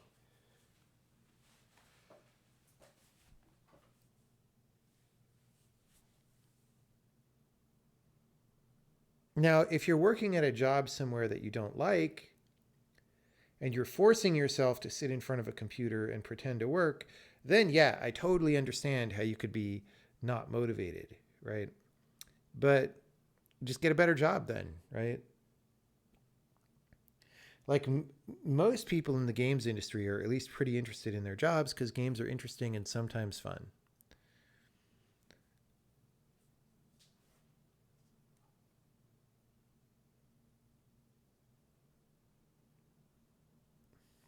When someone is already motivated in programming 10 hours a day, how to maximize that and be more consistent day to day. That just becomes very, like, if you're already able to work effectively for 10 hours a day, going above that is very individual. Like, I can't, it just depends on what works for you and what motivates you and what keeps your energy high, which is going to be different for everybody. I can't tell you anything about that. I will say the most that I have been able to do in a sustained fashion is, well, okay, I know that when I do 13 to 14 hours of programming a day, of real serious, excited, deeply interested programming, not checking email every 10 minutes, that's not sustainable for me. I run out of energy after about 8 or 9 days. Um, but that's a lot. Like 13 hours of frickin' cranking for every hour of that 13 hours is a lot of work. That's, you know, I mean, most people do at most 1 hour of that kind of work a day, right? So you're talking 13x at least, probably a lot more, honestly. So, and it depends on what you think 1x is, which a lot of people's idea of 1x is very, very, very, very low. But yeah, I can't really do that indefinitely, but I could probably do 10 or 11 for long stretches of time. It's just the extra couple hours are a lot.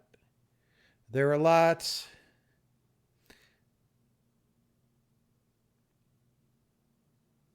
How do I know when I have enough levels?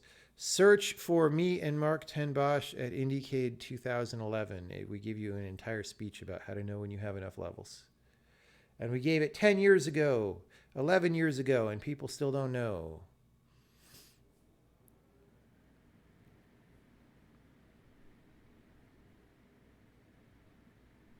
Did I end up finishing Apollo Time? Yeah. We shipped Apollo Time a long time ago.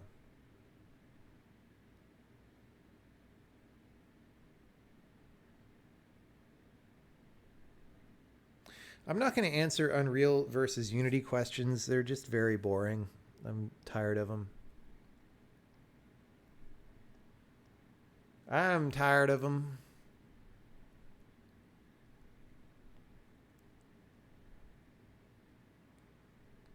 Yes, that video that was just linked will tell you how to know when you have enough levels in your game. It will not generate a girlfriend that brings you cookies, sadly. I don't know how to do that.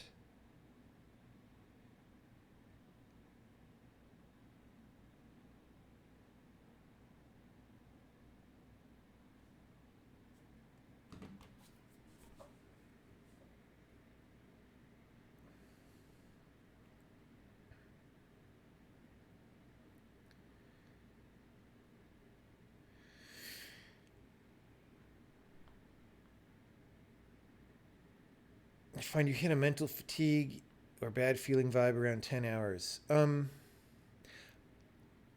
mean, maybe you're just tired. Like your brain needs fuel. First of all, like you might not have enough sugar to go 13 hours. People say sugar is bad, but like your brain uses sugar to go, right? And then uh, I don't know, maybe there's an emotional source to it. Maybe you just don't like it if your body doesn't move for that long. Like if I'm sitting in front of a computer and don't move for like 3 hours, my body starts to shut down, right? Like we have all these things. You have to figure it out what it is for you.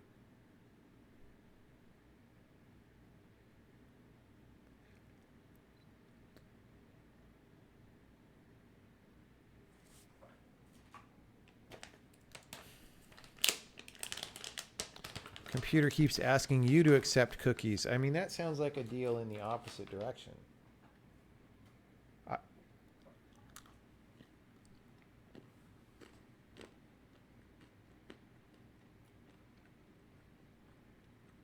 how many people are in the beta? About 150. A little bit less. I think 149, 148.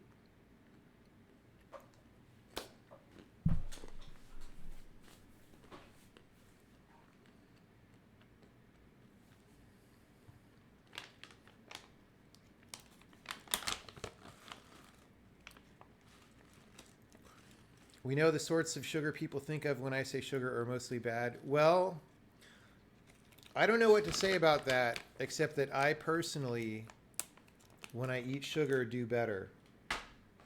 So, I don't know what to say, man.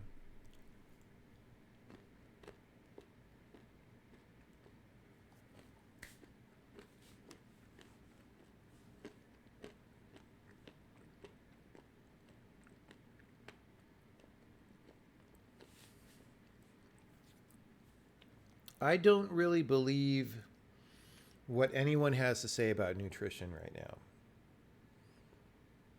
Because if what people had to say about nutrition was accurate, we wouldn't be in an epically bad nutrition situation in the USA, which we are.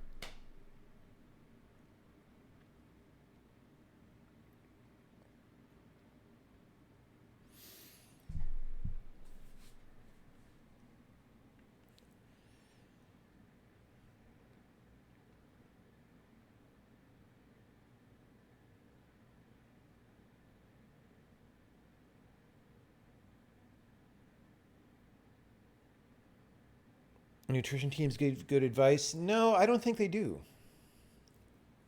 I don't think they do. because different ones give advice contradicting each other. So resolve that first of all.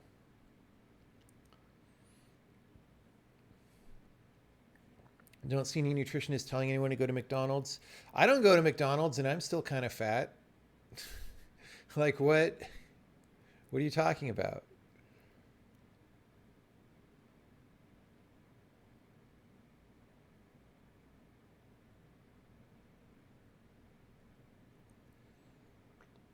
How did I handle my success with braid? Did it affect me in terms of work? No, I'm not a socially driven person. I don't give a shit. I mean, that's not quite true, but I'm not doing this for recognition, so I don't care. And when people ask that kind of a question, like, did you worry about following up on it? It's like, that's not what I'm doing. That's just not what I'm doing here. So I don't even relate to the question very well, right? I'm not in show business, guys.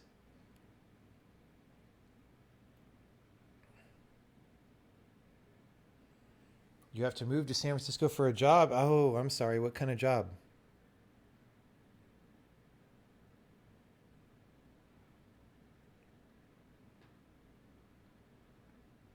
Machine learning engineer. Well, maybe the machine will learn to make San Francisco nice again, and then I can move back. Michael Schellenberger for governor, 2022.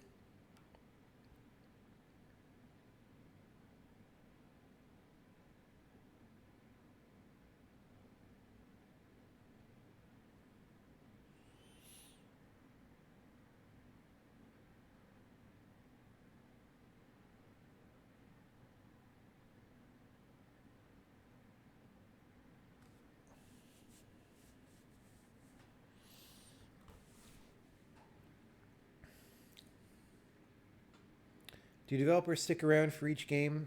Um, I mean, people are going to do what they're going to do. Like, the thing is, our development cycles are long.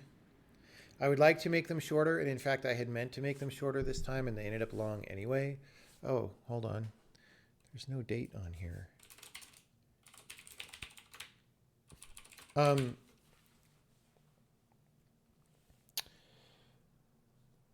so, at some point, people just move on to their next phase of life or whatever. Or sometimes drama happens and somebody doesn't like me, or I think they're not doing a good enough job. But that happens less often than just people moving on to a new thing. Or, like right after we finished The Witness, one person left to go start a game, and that game came out last year. So people have different reasons of doing things. Why didn't I move to Texas? Because where I live now felt better to me than anywhere in Texas.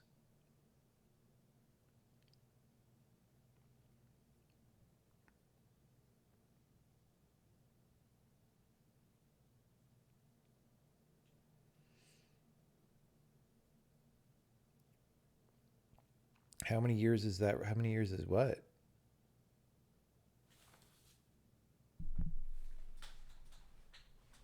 How many years is what? What are you asking about? Heading a turn cycle at your place, losing some very badass folks. 3 to 5 years. Yeah, well, we just had a few people who worked here 10 years who moved on. 10 years is a long time. Like when somebody works for you for 10 years, it's like, okay, they did their thing, You can't ask for much more than that. Um, is this 3 to 5 years? Is that in games? Because that 3 years feels pretty short for me for games, because games take a long time.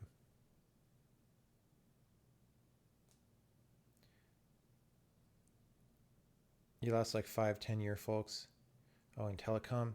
I mean, this is also, because of COVID and remote work and stuff, we're hitting a time when people are a lot more likely to change jobs, like both due to the ability, due to remote work, and also just like like everybody was grumpy and depressed during COVID, right? So sometimes people just want to change their life up. So if a bunch of people are leaving at your company, it's kind of expected. Twilio, yeah. I mean, sure.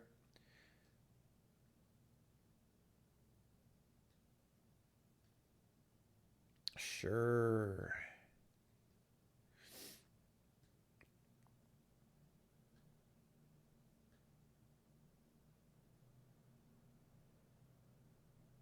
What would I rewatch first, Mulholland Drive or Upstream Color?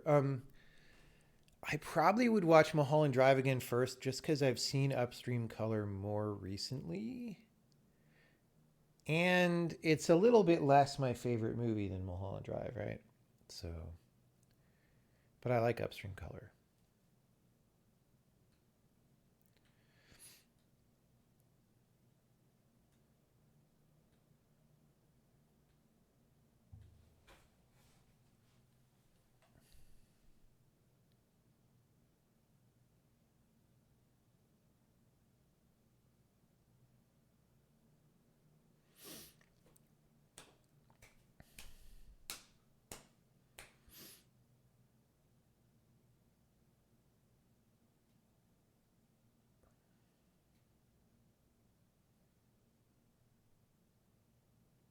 You need a new Lynch film? Well, supposedly there's a new Lynch film at Cannes this year, starring Laura Dern, that nobody knows anything about.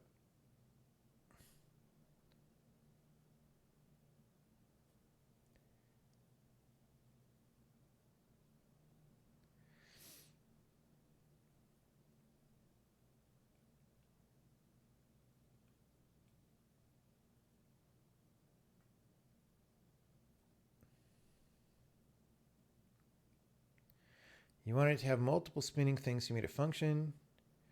Took you a while to realize that the reason it wasn't working right was that you need to call set shader for color each time in the function rather than before multiple calls to your function. Is this the way it's supposed to work? No. You shouldn't have to switch the shader back unless you do something. Okay, so if you draw text, that switches the shader. But otherwise, it doesn't. Did I primer? Yes.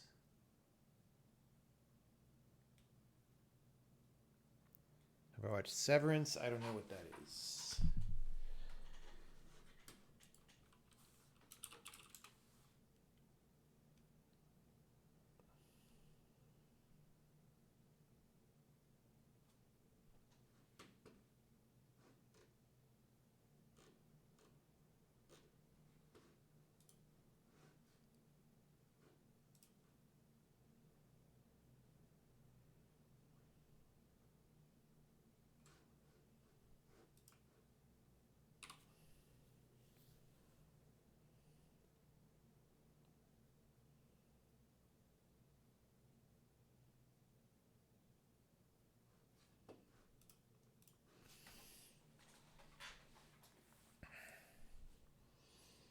It's drawing text in a quad. Yeah. So when you draw text, it changes the shader to a thing called shader text, and shader text uses the alpha channel to determine uses the alpha channel of the texture to determine opacity or something. And so and when you output a quad, you're either going to have UV, you probably have 0 UV coordinates for the quad. And so that just happens to end up in a corner of the texture that's transparent, right? Now, maybe because simp is supposed to be easy to use, maybe we should like restore the shader to whatever it was before the text. If we can do that in a sane way, that might be worth thinking about. Because it is, like, for someone like me who's done game engines all over the place, it's like obvious that that would change the shader, but I can see how it would not be obvious for someone who just wants to put stuff on the screen, right?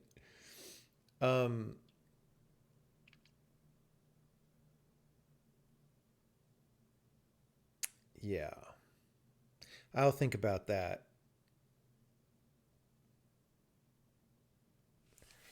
So Severance is a sci-fi show. I've been wanting to see a sci-fi show. Where do I watch this? TV series 2022. I'm not even going to read the description. Where even is it? How, like, where to watch Severance? Premiered Friday. It's on TV? Oh, it's on Apple TV. I don't have Apple TV, guys. Ugh, I don't have Apple TV. There's a bunch of shows on Apple TV that are supposed to be good. Maybe I have to get it.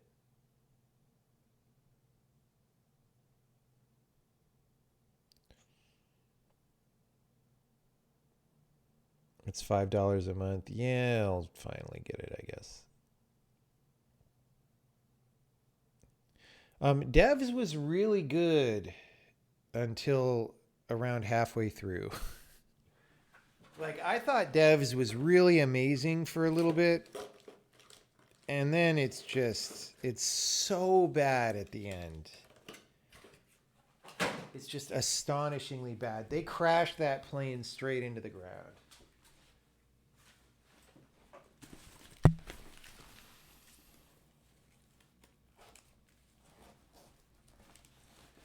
It's like, how could you come up with a show that's that interesting and good and then make it that bad?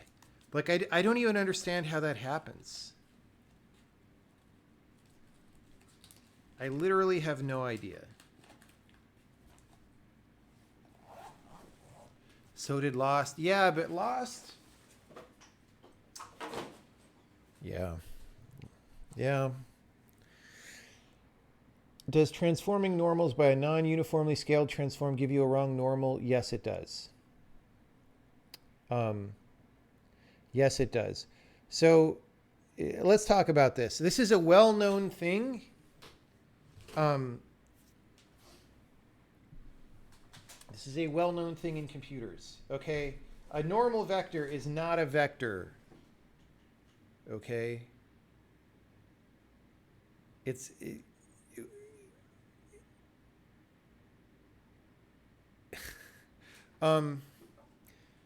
I don't know where to start with this explanation. It's not really a vector because it doesn't transform like a vector. And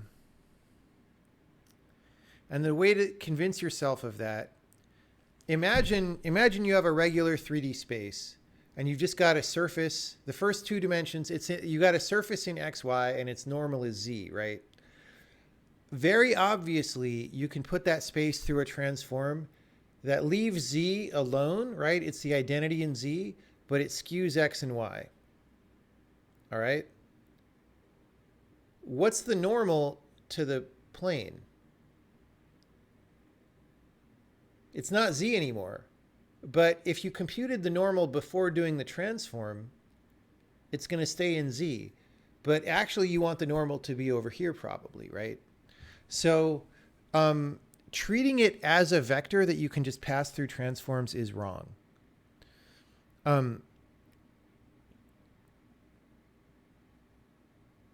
Now, who am I talking to? Who asked this? Oh, Art of Doubt. Okay.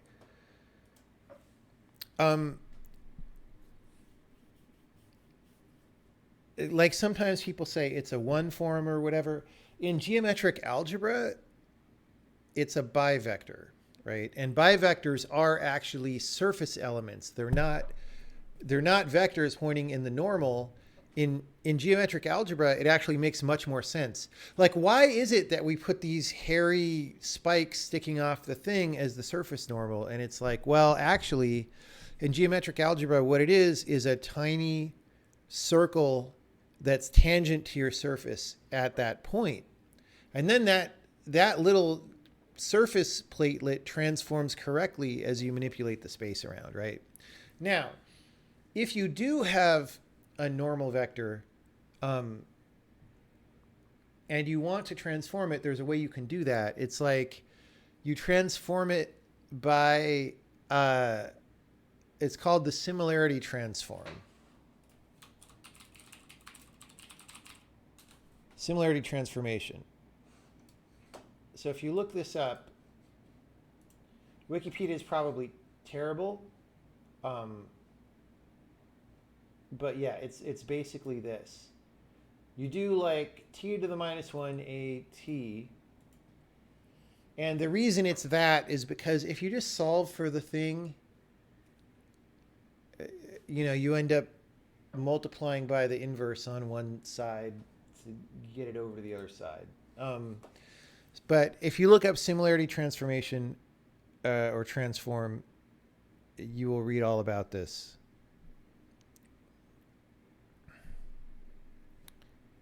Or is there a better? Well, I mean, I just told you about the similarity transform.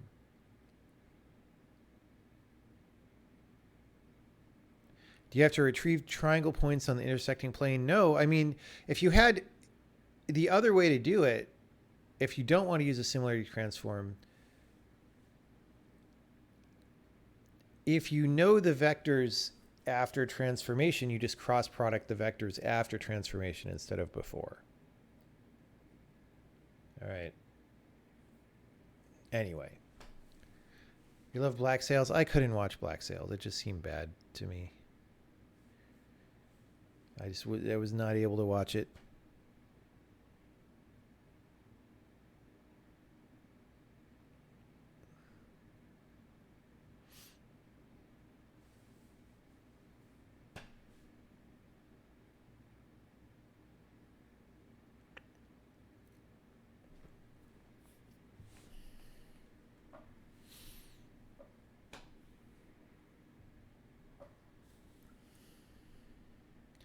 Is this similarity transformation the actual math justification for the whole multiply normals by the inverse transpose of the model matrix? I wouldn't say it's the justification for that. It's just defined as that.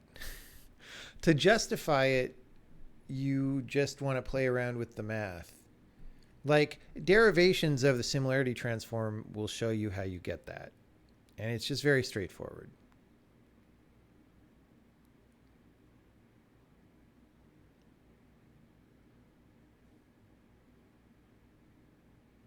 Yeah.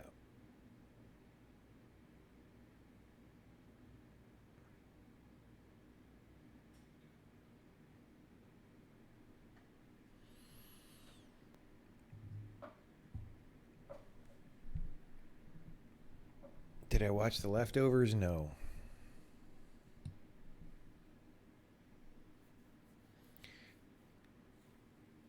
Did I ever go back to Parabox?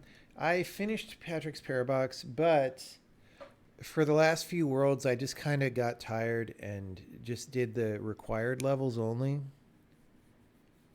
I didn't do like all the levels. I watched Oz? No. Leftovers is a perfect show. Well, I don't like to eat leftovers, George. I go to Chick-fil-A every day. And there are no leftovers because Chick-fil-A is delicious.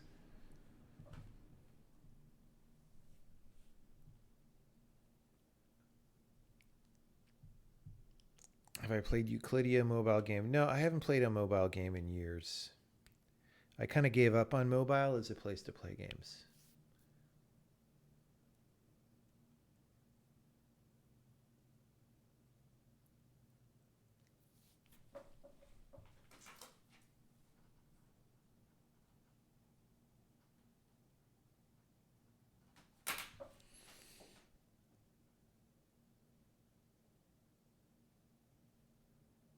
I'll be back in a second.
I went and plugged in my iPad that I haven't really used in a long, long time so that it has electrons in it, because I'm assuming that Tim Apple will not allow me to watch Tim Apple TV Plus on a Bill Gates computer. So, yeah.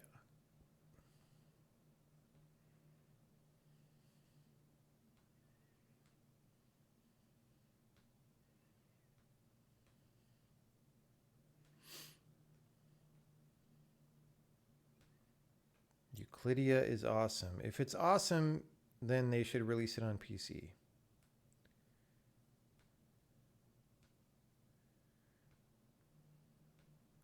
I can watch on Windows in a browser? Wow, okay. Okay. I'll have to remember my actual password, but we'll give it a try.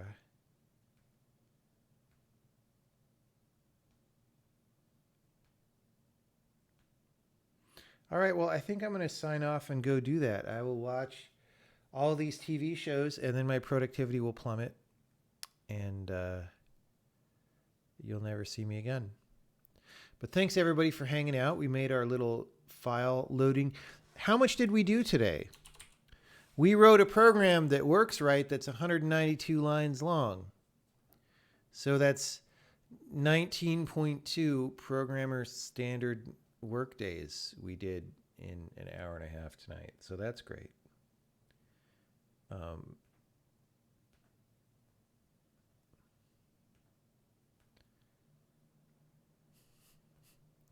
right, thanks everybody. See you later.